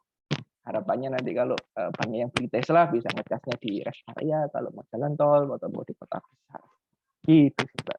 Oh, betul banget. Oke, nah mungkin kita bisa lanjut lagi nih ke pertanyaan yang lain. Tadi aku melihat beberapa pertanyaan ini karena banyak banget nih teman-teman. Jadi sebenarnya teman-teman boleh banget kok bertanya langsung raise hand aja nih, karena biar lebih enak juga nih mengungkapkan ke kedua narasumber kita yang ada di sini nih, bisa langsung raise hand juga ya. Mungkin aku bakal melanjutkan pertanyaan dulu nih. Menurut pandangan Mas Idoan dan Mas Yoga, apa sih sebenarnya kelebihan kendaraan listrik itu sendiri selain dari sistemnya lebih simpel, terus juga mungkin pengoperasiannya ataupun perawatannya sebenarnya nggak sesulit mobil konvensional. Ada lagi nggak kira-kira? Kalau dari Mas Yoga gimana nih Mas Yoga? Baik, itu juga mungkin relate dengan beberapa pertanyaan masalah emisi sih, Mbak. Nah, itu materi saya bisa ditampilkan nggak? Oke. Yang halaman 5. Mohon maaf. Oke. Yang how about kendaraan sama ini. Ini sebenarnya sudah menjadi ironi cukup banyak orang. Nah, ini kan. Nah, ini bandingkannya ini, ya kan? Yang atas ini kendaraan diesel. Mungkin diesel itu definisinya yang keluarkan asap banyak kayak truk dan lain-lain, atau yang mungkin mobil Innova dan lain-lain. Gambar yang atas diesel keluarkan knalpot tapi terus backgroundnya gunung-gunung nih, adem hijau, ya kan? Yang bawah yang kendaraan listrik, oh I feel so clean, tapi terus kabelnya ngolor ke pembangkit di ujung sana.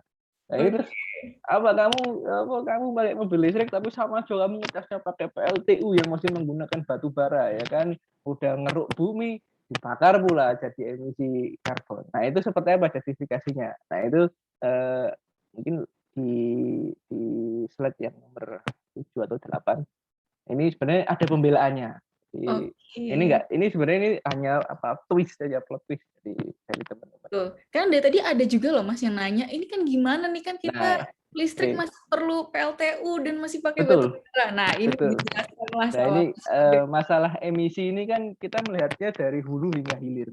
Ya kan, dari ujung lah semuanya, dari ujung ke ujung. Jadi mulai dari kita raw material yang gambar truk itu, terus nanti kita diolah lah apanya, dijadikan apa, terus nanti pabriknya, vehicle manufakturnya, terus nanti SPKLU-nya, itu kan semuanya menghasilkan emisi semua.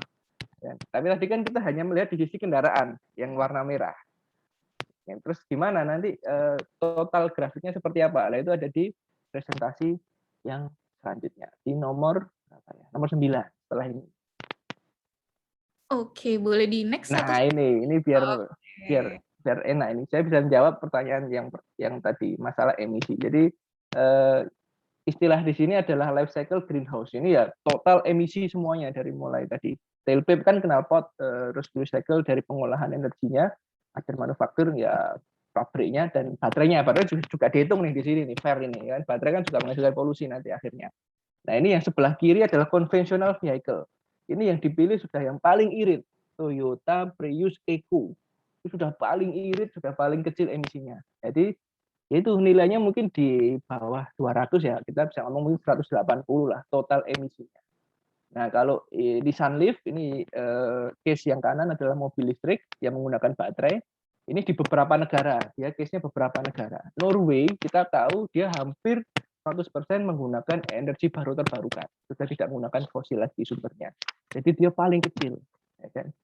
Cuma yang paling ekstrim mana? Paling ekstrim mungkin ngomong US lah paling kanan. US ini sudah sedikit mendefinisikan negara kita, kalau nggak salah ya Mas, itu ya. Masalah menggunakan energi PLTU dan lain-lain ini sama. Nah, kalau di total ya sebenarnya total sistem dalam kendaraan listrik mulai dari hulu hingga hilir, emisi yang dihasilkan lebih kecil daripada kendaraan konvensional. Nah, ini dari knalpotnya aja dibanding dengan sistem baterai dan lain-lain masih besar hasil yang dihasilkan dari knalpotnya. Apalagi di total semuanya ya mungkin 280 dibandingkan 180 dibandingkan dengan 140 atau 150. Jadi masih emisinya masih jauh lebih rendah daripada kendaraan konvensional dilihat dari segala sisi di total. Gitu. Oke, sebenarnya ini berarti bisa mematahkan statement bahwa nggak sesimpel itu loh pemikirannya bahwa oh kita listrik masih pakai PLTU nanti jadi listriknya naik emisinya tetap banyak nih. Nggak, sebenarnya ada penjelasannya ya Mas ya. Betul, betul. Dan mungkin ini bisa dikonfirmasi juga oleh Mas Ido bahwa sepengetahuan aku nih Mas Ido, kita juga sebenarnya terkait PLTU ataupun yang berbahan batu bara itu akan kelamaan akan mulai ditransisikan ya Mas ke energi yang lebih baik. Kayak gimana Mas Ido? Betul, betul Mbak. Ini cocok banget ya pertanyaan, sorry tadi presentasinya Mas Yoga. Ini karena itu juga masuk ke bahan presentasi saya gitu. Jadi mungkin bisa sekalian ditampilin. Itu tadi benar banget tuh tadi Mas Yoga bilang, itu memang mematahkan statement bahwa mobil listrik meskipun katanya ramah lingkungan, tapi nanti emisinya ternyata ngambil dari PLTU jadinya lebih kotor gitu kan. Dan itu tadi yang ditampilkan data-data di negara-negara yang progresif dan lebih bisa dibilang sumber energinya jauh lebih bersih lah dibandingkan kita gitu. Apalagi Norway gitu kan, 60% dia hydropower gitu kan. Nah ini, tapi kalau kami coba run simulasi untuk Indonesia, ini ada di slide berikutnya, sorry. Boleh di next. Nah, ini jadi memang kenyataannya seperti ini. Tadi benar banget nih, sepakat banget nih. Jadi ada 3 kan yang disimulasikan, ada vehicle manufacturing emission, ada fuel cycle, ada tailpipe emission tadi yang in use-nya ya pas kita pakai gitu, gas buangnya, sama battery production-nya gitu. Nah, ini yang tidak dimasukkan ke sini cuma yang battery recycling. Nah, ini kita bisa lihat, ini analisis yang kami bikin tahun 2019, sorry. Ini jadi 2020 tahun lalu. Ini jadi masih pakai faktor emisi yang ada di jaringan listrik Jamali ya, Jakarta Madura Bali, sorry, di tahun 2020. Nah, ini dari faktor emisinya itu sendiri. Memang kalau kita lihat kendaraan listrik yang ada sekarang ini kita pakai Hyundai Ioniq dan juga BYD yang saya pakai datanya di sini gitu ya. Masih sedikit lebih tinggi dibandingkan kendaraan konvensional di Indonesia. Memang ini jadi salah satu poin advokasi kita ke pemerintah saat itu. Kita tunjukkan data ini ke pemerintah, kasih tahu gitu bahwa Pak, kenyataannya seperti ini gitu kan untuk sekarang gitu. Tapi memang kita karena itu kita perlu untuk advokasi secara paralel dari sisi hilir atau pembangkitan listrik itu untuk menurunkan PLTU ini sendiri dan meningkatkan bauran energi terbarukan gitu kan. Makanya ini kalau kita lihat kalau emission faktornya diturunkan jadi sekitar 734 itu minimal 734 itu mulai akan kita lihat ada pengurangan emisi gitu dari total life cycle emission. Dan itu sudah sejalan dengan plan-nya yang PLN sekarang ada, RUPTL itu, gitu. Sudah sejalan dengan itu. Kalau misalkan kita bisa sesuai dengan RUPTL gitu untuk tahun-tahun ke depannya, nah itu akan realisasi penurunan emisi yang signifikan untuk kendaraan listrik ini. Gitu. Tapi ini tidak membuat kita tidak membuat argumen bahwa kalau gitu nanti aja gitu adopsi kendaraan listriknya kalau udah udah bagus di sebelah kirinya gitu kan. Tidak demikian. Nah, kenapa kayak gitu? Kenapa kita harus cepat-cepat dari sekarang adopsi kendaraan listrik? Karena kalau saya bicara dari sisi lingkungan dulu ya, emisi. Gitu. Karena kalau kita simulasikan, kalau kita semakin lambat untuk mengadopsi kendaraan listrik ini, gitu kan. Nah, nantinya untuk menggantikan kendaraan konvensional yang sekarang beroperasi di jalan, gitu kan, untuk di scrap, itu kan butuh waktu juga gitu kan. Nggak mungkin kita beli kendaraan listrik terus tiba-tiba kendaraan konvensional hilang gitu kan. Dan itu mustahil ya. Kan kita butuh waktu untuk itu di scrap dan dihilangkan, butuh juga kebijakan untuk pelarangan kendaraan konvensional dan lain sebagainya. Nah itu kalau kita semakin lambat, ini efek penurunan emisinya akan semakin signifikan nantinya, dan itu tidak akan tercapai untuk yang goal mitigasi emisi sesuai dengan Paris Agreement di tahun 2050. Makanya kita harus dari sekarang, gitu kan, sekali lagi transisi, mulai makin banyak kendaraan listriknya. Nah, nanti secara paralel kita cleaning untuk yang pembangkitan listrik kita, gitu, PLTU. Ini sehati banget nih sama Mas Yoga, saya nih bisa cocok banget kita nih bahasannya, Mas. Dan nggak banyak yang bikin perhitungan emisi ini dari life cycle gitu. Kebanyakan saya lihat paling dari level kendaraan ya Mas ya. Iya, biasanya gitu Mas. Tadi pas Mas Yoga tampilin itu ya. Jadi sejalan. Ya. Oke. Berarti cocok ya Mas dipertemukan di acara hari ini nih, cocok. Wah, cocok banget. Udah ada koneksinya nih. Iya, berarti.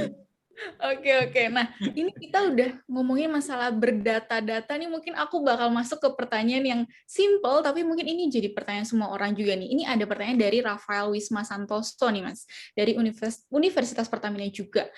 Menurut Mas Ido dan Mas Yoga nih, tadi Mas Idoan sempat share juga bahwa kendaraan konvensional nggak mungkin menghilang begitu aja gitu. Tapi, apakah mungkin pada nantinya BBM itu akan tidak lagi digunakan atau menghilang 100%? Gimana nih kalau dari Mas Ido? 100 BBM atau kendaraannya maksudnya? BBM. Kendaraan, BBM-nya. Betul. Bahan bakarnya ya. Ya kalau saya optimis aja sih sebetulnya ya. Karena apalagi kalau di ISR sekarang, ISR tuh sangat ambisius dan agresif gitu. Jadi kita bahkan mikirnya bahwa nanti di 2050 itu 100% bauran energi kita tuh bauran energi terbarukan, jadi nggak pakai lagi minyak BBM sama sekali gitu. Saya sih optimis aja gitu. Cuma memang tantangannya besar sekali gitu kan. Itu whole another topic yang perlu dibahas gitu kan, terkait storage dan intermitensi dan lain sebagainya, itu banyak lagi bahasannya. Tapi paling nggak kalau dari sisi transportasi untuk transisi itu memang kita perlu kendaraan listrik. Dan selain itu masih kita perlu sebenarnya bahan bakar nabati, itu masih perlu sebagai transisi kita. Nggak mungkin kita serta-merta tiba-tiba nggak pakai itu sama sekali. Karena sekarang memang itu viable gitu kan, biodiesel sekarang programnya sudah berjalan dan lumayan progresif gitu. Itu kita pakai masih untuk jadi bahan bakar transisi ke depannya. Jadi kebanyakan sih sebaiknya kalau untuk sisi transportasi kombinasi antara kendaraan listrik dan bahan bakar nabati gitu ya, kalau dari kami. Betul. Berarti memang terkait hal tersebut semua itu akan berproses ya Mas, pastinya juga pelan-pelan. Optimis ya. Pasti semuanya juga pasti optimis karena demi kebaikan juga kan Mas, cuman pasti ada prosesnya. Nah, ini ada pertanyaan juga nih dari Bagus Bayu Putra. Terkait semua hal yang tadi sudah dijelaskan oleh Mas Ido dan Mas Yoga, apakah zero emisi karbon itu bisa nggak sih tercapai? Nah, ini udah masuk ke prospek nih. Menurut, kalau Mas Yoga gimana nih tadi pandangan Mas Yoga? Baik, itu kalau optimisme tercapai, cuma kapan waktunya? Nah itu, karena kalau sudah zero emission, zero-nya ini banyak faktor nih, gitu kan. Tadi kan hampir ada 7-8, ada dari hulu sampai hilir. Jadi kalau ya kami sesuai dengan bidang kami ya kami benerin di area transportasi gitu kan. Nah, nanti harusnya yang industri dan lain-lain juga harus sejalan pemikirannya. Jangan sampai dia nggak mau tahu gitu. Tapi rasanya sekarang sudah semakin ketat ya Mas, itu masalah regulasi dari emisi dan lain-lain itu rasanya sudah semakin ketat dan punishment-nya juga benar-benar kerasa. Makanya mungkin kalau di sisi perusahaan nih sudah semakin banyak ngejar green proper. Jadi ya berapa besar mereka bisa mengurangi itu, terus mungkin sudah semakin banyak masang PLTS karena itu yang paling simpel diaplikasikan di semua tempat. Itu rasanya ya melihat semangatnya saya yakin lah bisa mencapai itu, meskipun ya itu waktunya kapan, karena nanti balik lagi ke semua faktor itu itu pusing gitu. Mas itu monggo. Gimana nih Mas Ido, semangat juga nggak nih? Luar biasa ya pertanyaan-pertanyaannya ini, zero emission gitu. Wah, ini baru habis webinar juga kemarin soalnya. Iya, dan pertanyaannya tepat banget. Bahkan kalau sekarang itu kan narasinya kebanyakan net zero ya, net zero by 2050, net zero by 2060 lah gitu kan, atau beda-beda gitu kan. Pemerintah kasih target tuh macam-macam, ada instansi ini bikin pemodelan sendiri gitu. Cuma ini saya suka pertanyaannya bukan net zero tapi zero emission. Jadi tidak ada carbon offsetnya gitu. Jadi maksudnya adalah 100% ini energi terbarukan. Kalau zero emission, kalau net zero kan kita bisa pakai carbon capture gitu kan. Jadi kita masih menghasilkan emisi, tapi kita offset dari udara gitu, carbon capture dan lain-lain, tanaman hutan gitu masih bisa. Tapi kalau dibilang zero emission, ya itu tadi yang rekomendasikan ISR sebetulnya 2050 adalah zero emission di 2050. Kalau optimis saja saya, cuma memang tantangannya luar biasa sih kalau saya bisa bilang gitu ya. Luar biasa sekali gitu. Bahkan dari Indonesia sekarang sendiri posisinya itu belum jelas. Tadi yang Mas Yoga bilang, zero emission oke, tapi kapan gitu kan? Itu masih belum sepakat kita. Memang kalau dari KLHK sendiri dia bilang di dokumen terakhir gitu yang di submit ke UNFCCC itu bilang kalau oke, kita akan kejar net zero sebelum 2060 gitu kan. Tapi Bappenas bilang pemodelan beda lagi, ada yang bilang 2045 gitu. Terus Kemenko Marves, SDM beda-beda lagi. Ada yang dukung 2060, ada yang lebih cepat 2050. Kalau kami di SR sepakatnya 2050 karena itu sesuai dengan kesepakatan Paris. Oke, berarti sebenarnya sama-sama optimis ya Mas ya, tapi balik lagi perlu pendukung-pendukungnya itu loh, faktor pendukung dari belakangnya itu loh yang masih perlu gitu ya Mas ya. Ya. Oke, nah mungkin tadi kita udah ngomongin dari sisi teknisnya, prospeknya. Nah, ini nih yang penting juga buat kaum-kaum muda yang tadi udah banyak nanya nih Mas. Sebenarnya seberapa penting sih untuk kita mulai sadar dan terbuka nih tentang transisi energi? Karena ada pertanyaan juga nih Mas dari Daniel Tobing, asalnya dari PMAK Migas. Bagaimana perannya kita yang kebanyakan teknik kebumian ini atau petroleum engineer ini untuk menghadapi tantangan ini? Apa yang harus kita lakukan? Nah, mungkin kalau dari Mas Yoga dulu, gimana Mas Yoga? Jadi ini mungkin tadi mewakili kegelisahan para mahasiswa teman-teman yang sebenarnya itu bukan akhir dari dunia kan sebenarnya, karena masih banyak riset yang bisa dikembangkan di situ, kayak yang tadi disebut Mas Ido, ada nabati dan lain-lain. Nah, itu sebenarnya juga bagian dari konsep perminyakan dan pengolahannya gitu. Nah, itu saya rasa masih cukup lebar lah, semua peluang itu dipakai, apalagi ngomong 2050 kan masih butuh transisi nih 10-20 tahun. Nah, itu masih menggunakan tadi nabati dan lain-lain, biofuel apa itu saya rasa masih perlu, karena yang namanya riset itu kan nggak melulu yang sekarang kita bisa mikirkan yang 10 tahun ke depan. Dan itu juga diperlukan ide gila dari teman-teman mahasiswa sekarang. Kenapa? Karena kalau nggak gila dari titik ini, ya nanti kita akan hanya menjadi penonton gitu. Nah, itu kalau bisa kan kita turut berkontribusi untuk negara kita. Betul. Wah, ini menarik banget nih. Karena mungkin bisa menjawab juga seberapa penting. Pastinya penting ya Mas Yoga ya untuk belajar dari sekarang, dan nggak memungkinkan juga untuk petroleum engineer udah mulai aware dari sekarang dan mungkin bisa mengeluarkan ide-ide gila yang dimaksudkan oleh Mas Yoga itu tadi selama masa transisi. Kalau dari Mas Ido gimana nih Mas Ido? Menurut pandangan Mas Ido seberapa penting dan mungkin gimana sih caranya kita memulainya untuk menghadapi tantangan transisi ini? Transisi energi ya. Ya mungkin ini saya juga ngerasain juga sih, sempat soalnya beberapa rekan saya juga yang background-nya perminyakan gitu kan, pertambangan, itu sempat kayak kalang kabut, bahkan banyak. Ini gimana ya, Dok, apa yang harus dipelajarin gitu kalau mau shift industri dan lain sebagainya gitu kan. Memang kalau untuk sekarang gitu, untuk yang background-nya mungkin perminyakan atau pertambangan gitu, menurut saya justru itu juga cukup relevan gitu menurut pengalaman saya gitu. Kenapa bisa bilang kayak gitu? Karena boleh dibilang energi terbarukan ini atau transisi energi ke depannya ini itu bisa dibilang lebih simpel menurut saya sih ya. Analisis itu lebih simpel gitu. Analisis itu lebih simpel, tidak serumit di yang kita pelajari di perminyakan dan pengembangan gitu kan.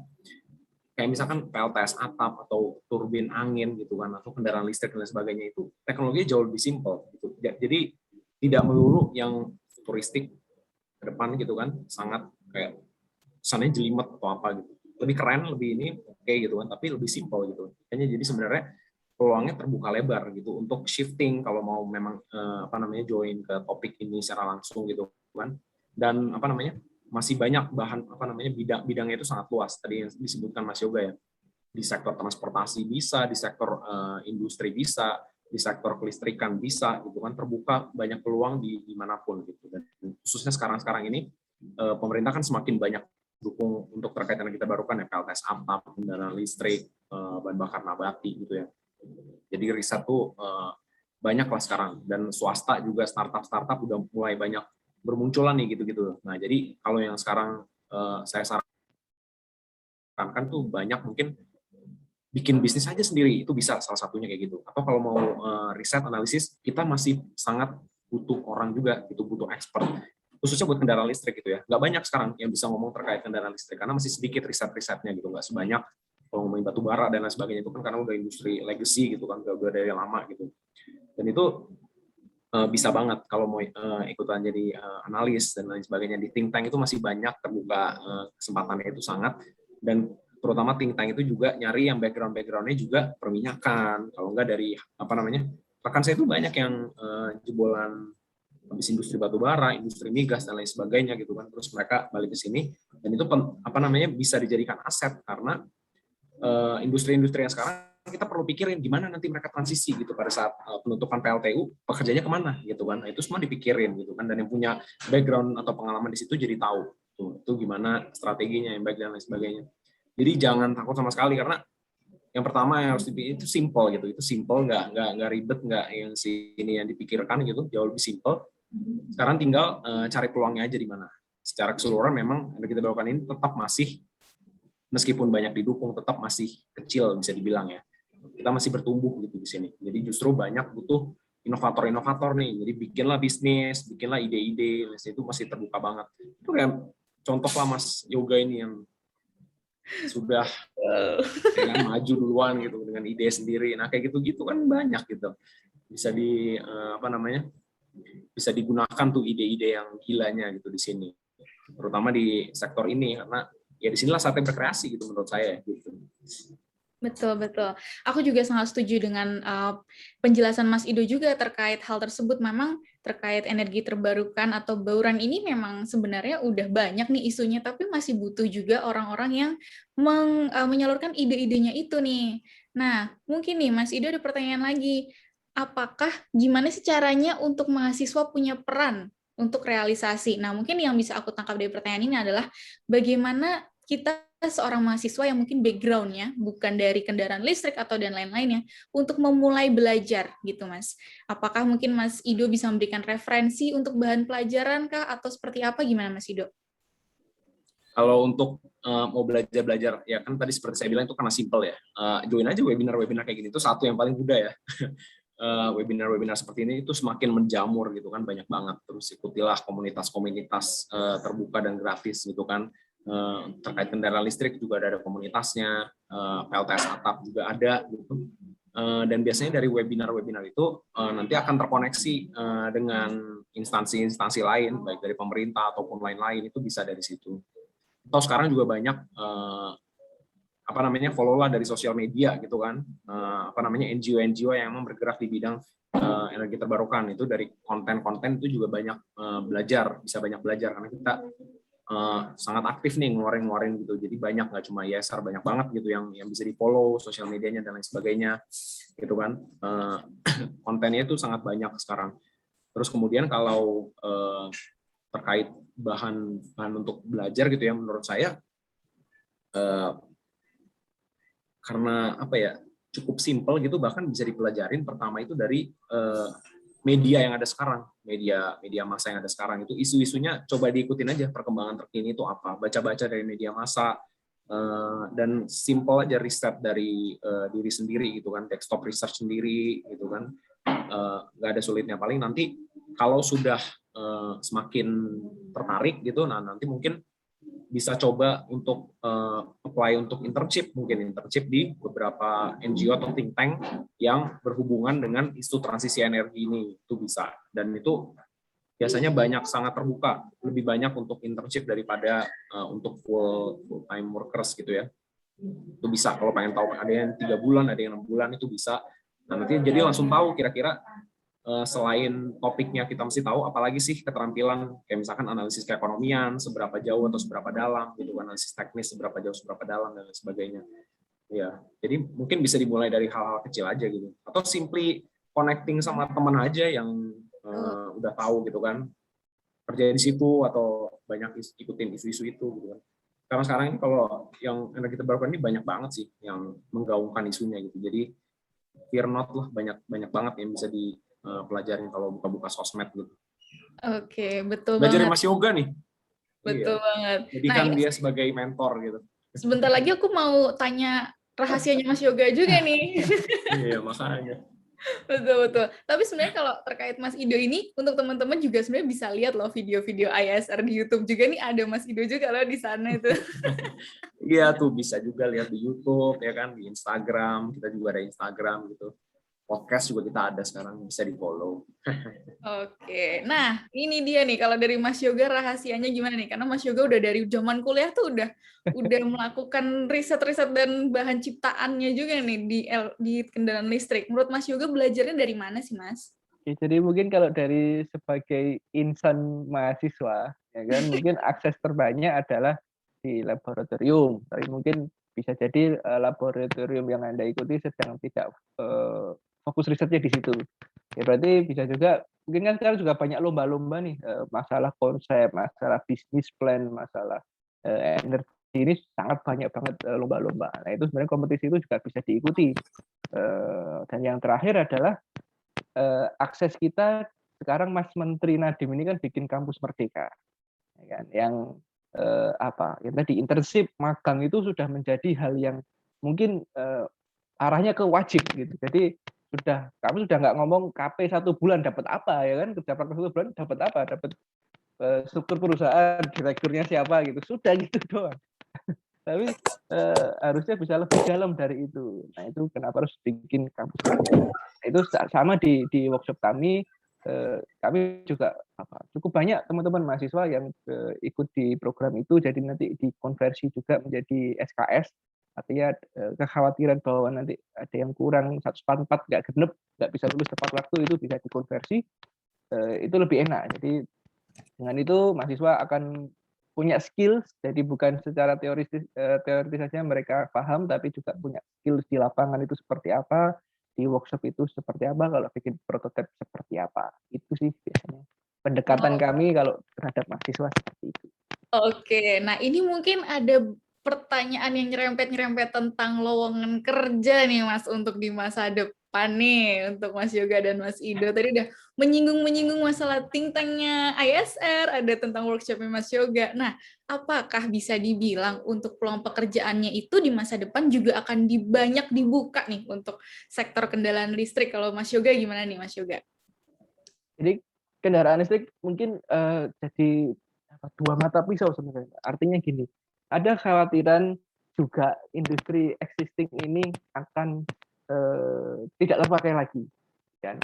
Contoh, spare part oli, nah itu kan mungkin akan berkurang nih, sehingga orangnya juga akan berkurang. Tapi kalau kita bisa melihat sisi positifnya adalah nanti loh semuanya kita akan mengarah ke, sekarang aja udah 4.0 gitu kan, revolusi industrinya. Harapannya sudah bukan kita ngomong orang lagi, sudah ngomong nanti robot. Jadi ada atau nggak ada kendaraan listrik, industrinya nanti pasti akan bergeser ke robot. Gitu loh. Jangan nyalahkan kendaraan listriknya untuk nanti orangnya akan berkurang. Tapi potensi masa depannya apa kalau kita untuk karir? Jadi mungkin akan semakin terbuka yang berbasis teknologi. Dan sudah bukan menjadi pekerja lagi, tapi sudah harus punya skill nih, skillmu di sisi apa. Dan mungkin terus dari sisi Mas itu akan semakin banyak pihak swasta dengan berdasarkan dasarnya adalah startup. Nah itu semakin banyak lagi, dan itu ide juga sangat gila, idenya gila, evaluasinya gila. Jadi kalau saya pribadi sih, saya nggak menyarankan untuk daftar kerja di mana. Ya itu pilihan pribadi, tapi ada loh jalur lain untuk Anda mengekspresikan diri dan tetap mendapat pendapatan. Nah, itu yaitu dengan startup. Atau kalau mau tetap nyemplung ke industri dulu, pasti Anda harus memiliki skills. Nanti mungkin kalau pengen belajar di industri 5-10 tahun, nanti setelah itu bikin baru industri Anda sendiri, sehingga memiliki kontribusi kepada teknologi dan kepada orang lain. Gitu sih.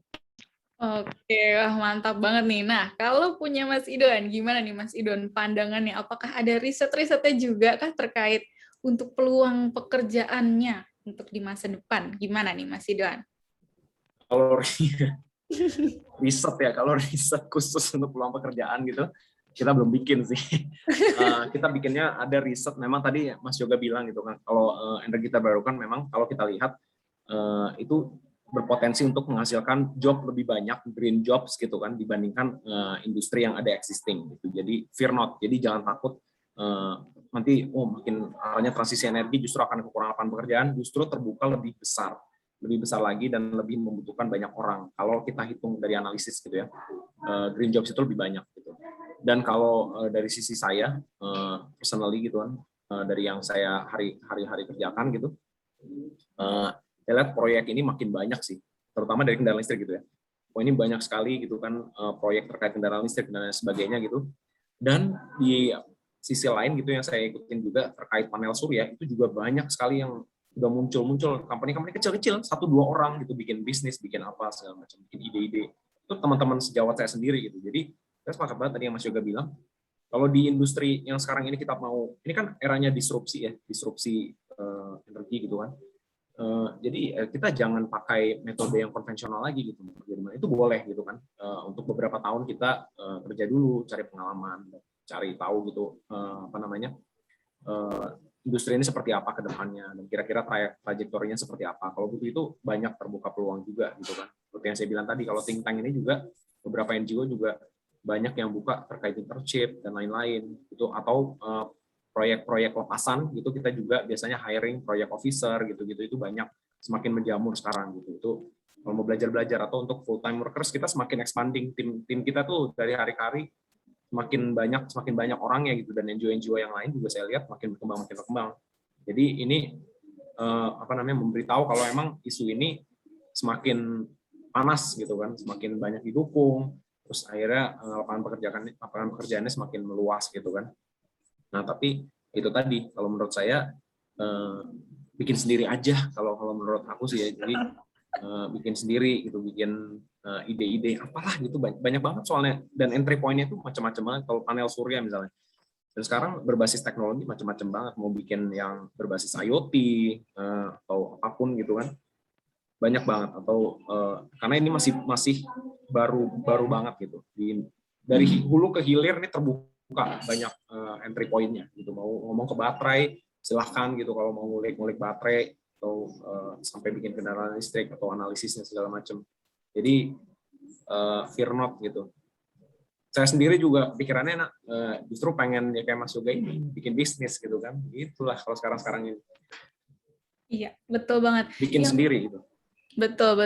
Yang bisa aku tangkap nih dari Mas Ido dan Mas Yoga adalah untuk teman-teman sebenarnya kita nggak usah overthinking lah sebenarnya. Aduh, peluangnya ada nggak sih? Aduh, kita bakal kerja di mana? Tapi sebenarnya yang penting adalah siapkan dulu ide apa yang kita akan bawa gitu. Risetnya, belajar dulu, dimatangkan dulu nih semua info dan data-datanya terkait mobil listrik yang mungkin malah nanti bisa ditawarkan untuk membuat inovasi sendiri nih di masa depan nanti gitu. Nah, ini kita udah nggak kerasa nih Mas Yoga dan Mas Ido, udah hampir 1,5 jam juga kita berdiskusi ternyata dengan banyaknya pertanyaan. Mungkin ini adalah pertanyaan terakhir aku yang mungkin bisa menjadi motivasi ataupun pesan juga untuk teman-teman di sini. Mungkin aku bisa start dari Mas Yoga. Apa sih saran yang ingin Mas Yoga sampaikan ke kaum muda supaya lebih aware dan sadar juga hadirnya kendaraan listrik ini bisa kok mengurangi emisi karbon akibat transportasi? Silakan Mas Yoga. Jadi mungkin kalau di lampu merah kan kita harus pakai masker double. Itu sebenarnya itu kalau kita nggak segera bergeser, ya itu selamanya Anda akan tetap membau knalpot depan, samping, kanan, kiri Anda. Itu sih ya latar belakang saya untuk bisa mengembangkan kendaraan listrik, yaitu harapan saya kalau nanti pas lampu merah itu semuanya diam, nggak ada suara dung dung dung dung dung, nggak ada asap, nggak ada apa, sehingga hidup kita lebih nyaman. Sebagai mahasiswa, sebagai insan di pendidikan, ya berarti gimana caranya kita bisa memberi kontribusi nih di sisi apapun lah, mau belajar sepinter-pinternya, mau ikut lomba sebanyak-banyaknya, mau internship gimana. Nah itu, tapi yang penting bagaimana kita bisa menyiapkan diri dan memberi nilai pada diri kita. Jangan sampai IP-nya mohon maaf 4.0 tapi magangnya nggak pernah, kan internshipnya nggak ada, internasionalisasinya nggak ada. Nah ini yang sekarang agak mulai kendur. Kita nggak perlu yang 3,5 tahun, tapi yang penting yang ada sudah pernah magang di mana, sudah punya channel di mana, circle-nya seperti apa, gitu sih, Mbak. Ya, oke. Terima kasih banyak Mas Yoga. Kalau dari Mas Yoga adalah itu loh. Jadi untuk kaum-kaum muda kita siapkan dulu lah, magang dulu, kita belajar dari praktisi dan lain-lainnya. Nah, kalau dari Mas Ido gimana nih Mas Ido? Apa saran yang ingin Mas Ido berikan kepada kaum-kaum muda yang hadir di sini? Wah, saran ya. Kalau saran, kalau saya mikirnya banyak-banyak berpikir dan beranilah bertindak gitu kalau menurut saya. Jadi kadang-kadang kalau penyakitnya zaman sekarang itu kan overthinking gitu ya. Betul banget. Ya kan, waduh, kemana nih? Sini nanti salah gitu. Kalau nanti tiba-tiba terjun ke sini, nantinya kayaknya nggak ada kedepannya kayaknya suram gitu kan. Itu udah mulai tuh overthinking gitu kan. Kalau menurut saya sih sekarang keep it simple aja gitu kan. Dan di era-era sekarang itu justru dituntut untuk be yourself even more gitu. Jadi rekreasilah gitu kan. Sesuai dengan keinginan masing-masing dan sesuai dengan kompetensi masing-masing, dan jangan takut untuk berkreasi gitu. Justru ini sangat dibutuhkan terutama di era kayak sekarang ini, disrupsi gitu. Jadi itu mungkin pesan saya gitu. Kalau misalkan masalah yang lebih teknis terkait analisis atau peluang-peluang, cari-cari dan lain sebagainya, nanti boleh ngobrol langsung sama saya juga boleh gitu. Kita nanya-nanya, ngobrol-ngobrol aja santai gitu, nggak ada masalah. Nanti saya bagi-bagi sharing juga aja pengalaman kalau saya masuknya itu kayak gimana sih ke industri ini gitu. Tapi kalau pesan saya lebih ke situ, dan mungkin sepakat dengan yang tadi dibilang Mas Yoga juga, ke depannya mungkin teman-teman yang udah lebih aware di sini terkait masalah isu lingkungan, seenggaknya bisa untuk coba lihat lebih ke depan gitu ya, lihat lebih ke depan, karena selain buat diri kita sendiri, memang penurunan emisi ini juga lebih penting untuk generasi nanti yang mendapat imbasnya di masa depan, gitu kan. Jadi do it for yourself and others, gitu. Jadi janganlah kita justru mengenerate emission lagi gitu di mana-mana, gitu kalau bisa sekarang. Jadi kalau mau dukung kendaraan listrik atau dan lain sebagainya bisa, gitu. Atau kalau yang punya duit mau beli Tesla silahkan. Waduh. Hebat gitu kan. Ya saya iri sih, tapi kalau misalkan belum dan udah pengen untuk berkontribusi sendiri penurunan emisi, kan banyak opsi yang tersedia gitu, transportasi publik atau berjalan kaki atau sepedaan, atau jangan terkait waste juga bisa untuk mengurangi sampah dan lain sebagainya.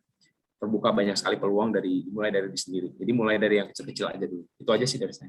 Thank you. Betul. Yang bisa aku tangkap dari Mas Ido dan Mas Yoga hari ini adalah kita bisa memulainya dari langkah kecil, kita persiapkan dulu, matangkan dulu, dan kita aware juga sama orang lain nih. Karena kalau bukan kita yang mulai, siapa lagi gitu kan ya Mas ya?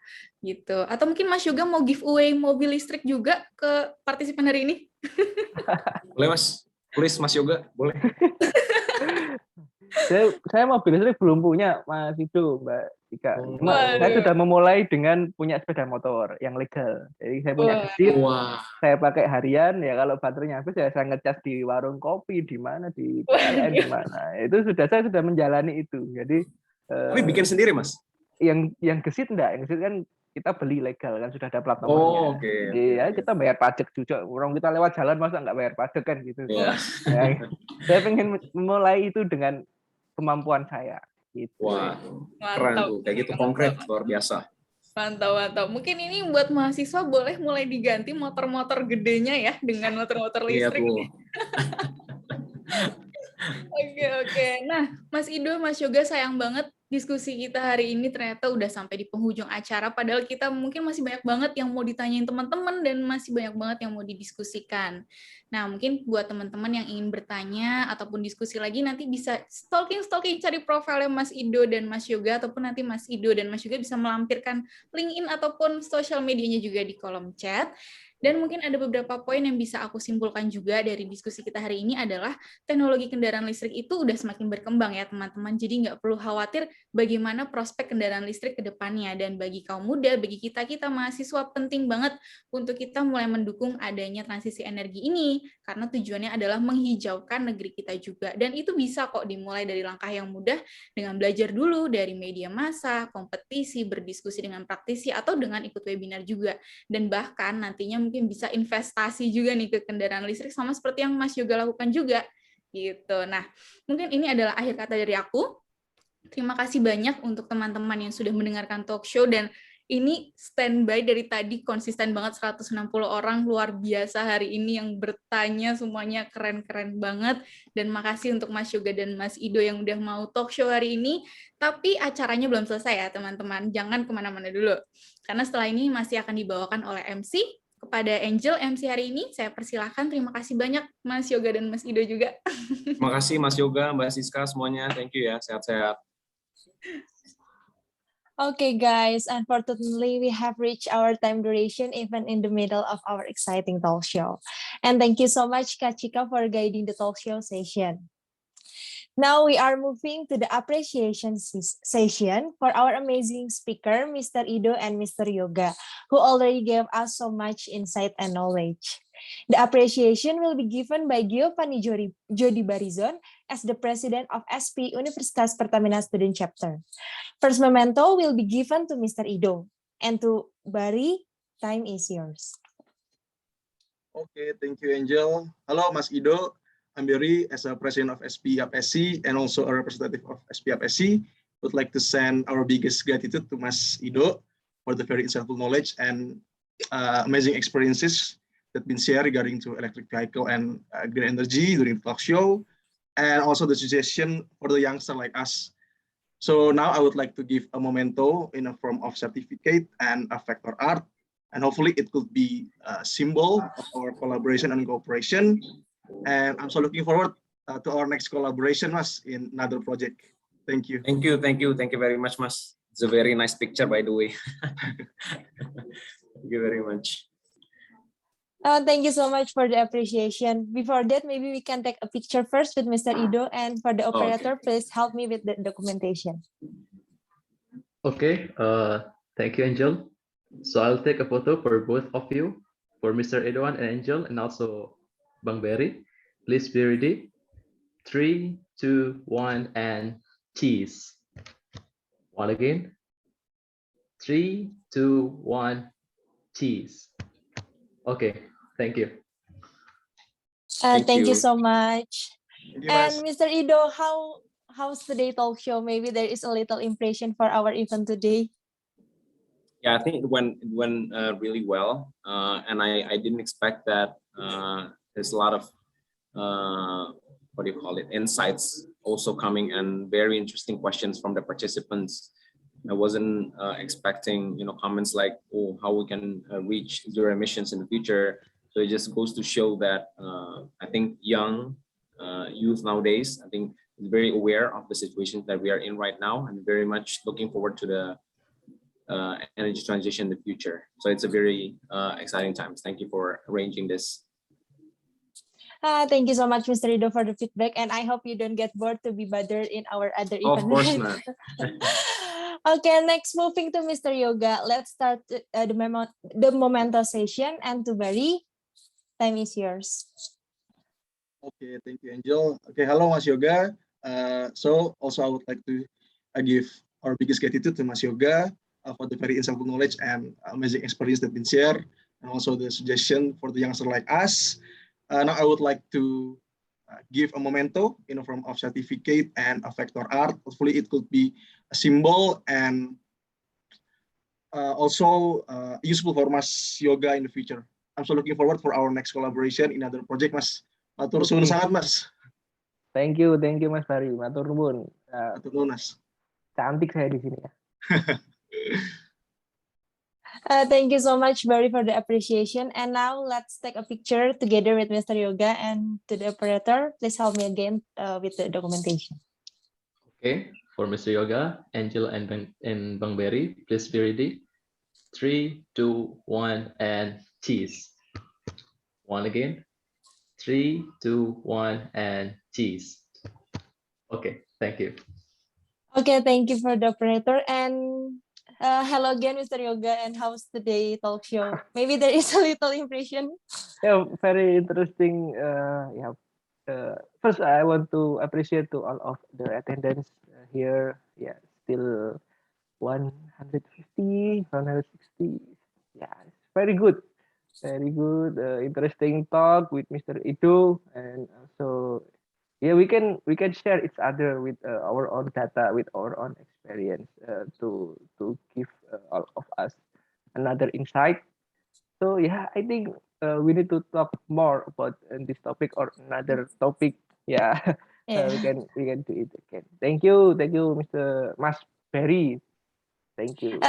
Thank you so much. Thank you so Yes, much, Mr. Yoga. Thank you so much for the material and the feedback too.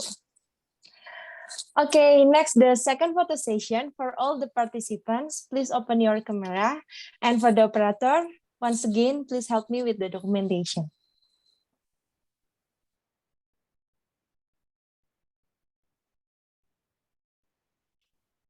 Okay. For the audiences, please turn on your camera for photo session. I'll be waiting for about 2 minutes. So don't forget to prepare your best model. Okay. Turn on your camera, please.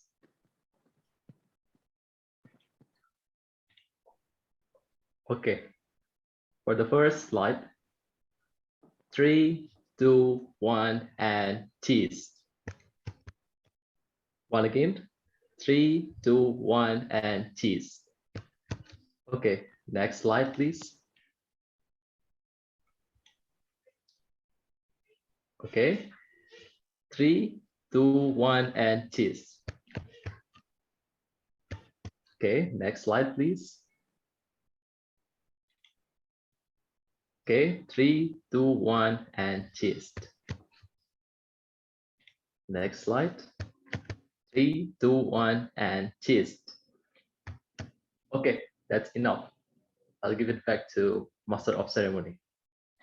Thank you so much, guys. And it's a wrap for our event today. Once again, I'm Angel, and I representing SP Universitas Pertamina Student Chapter, and the Futuristic Committee would like to express our gratitude to Mr. Ido and Mr. Yoga as our speaker today, who already shared and gave us so much insight. Then we like to say thank you as well to the participants today. You guys are amazing. And please keep joining our upcoming events because we still have another great events ahead. And we also would like to apologize if during the event there are things that are less pleasant. Last but not least, we would like to say thank you to Perisai Universitas Pertamina, Petroleum ID, Migas ID, and Webinar for FGS as our media partners for Futuristic 3.0. Don't forget to fill the survey feedback form to get your e-certificate through the link as shown on the screen or in the chat box. You can keep yourself updated to SP Universitas Pertamina Student Chapter through our social media at SPUpSC and our LinkedIn as well. Stay safe, everyone. Have a nice day and see you again. Thank you. Bye-bye. Thank you. Thank you all. Bye-bye. Mas Ido. Thank you all kami Thank friends. you, Mas Bye, Mas Yoga. Yoga. Thank you, Mas Ido. Francisca, everyone. Bye-bye. Thank you, Mas Thank you all.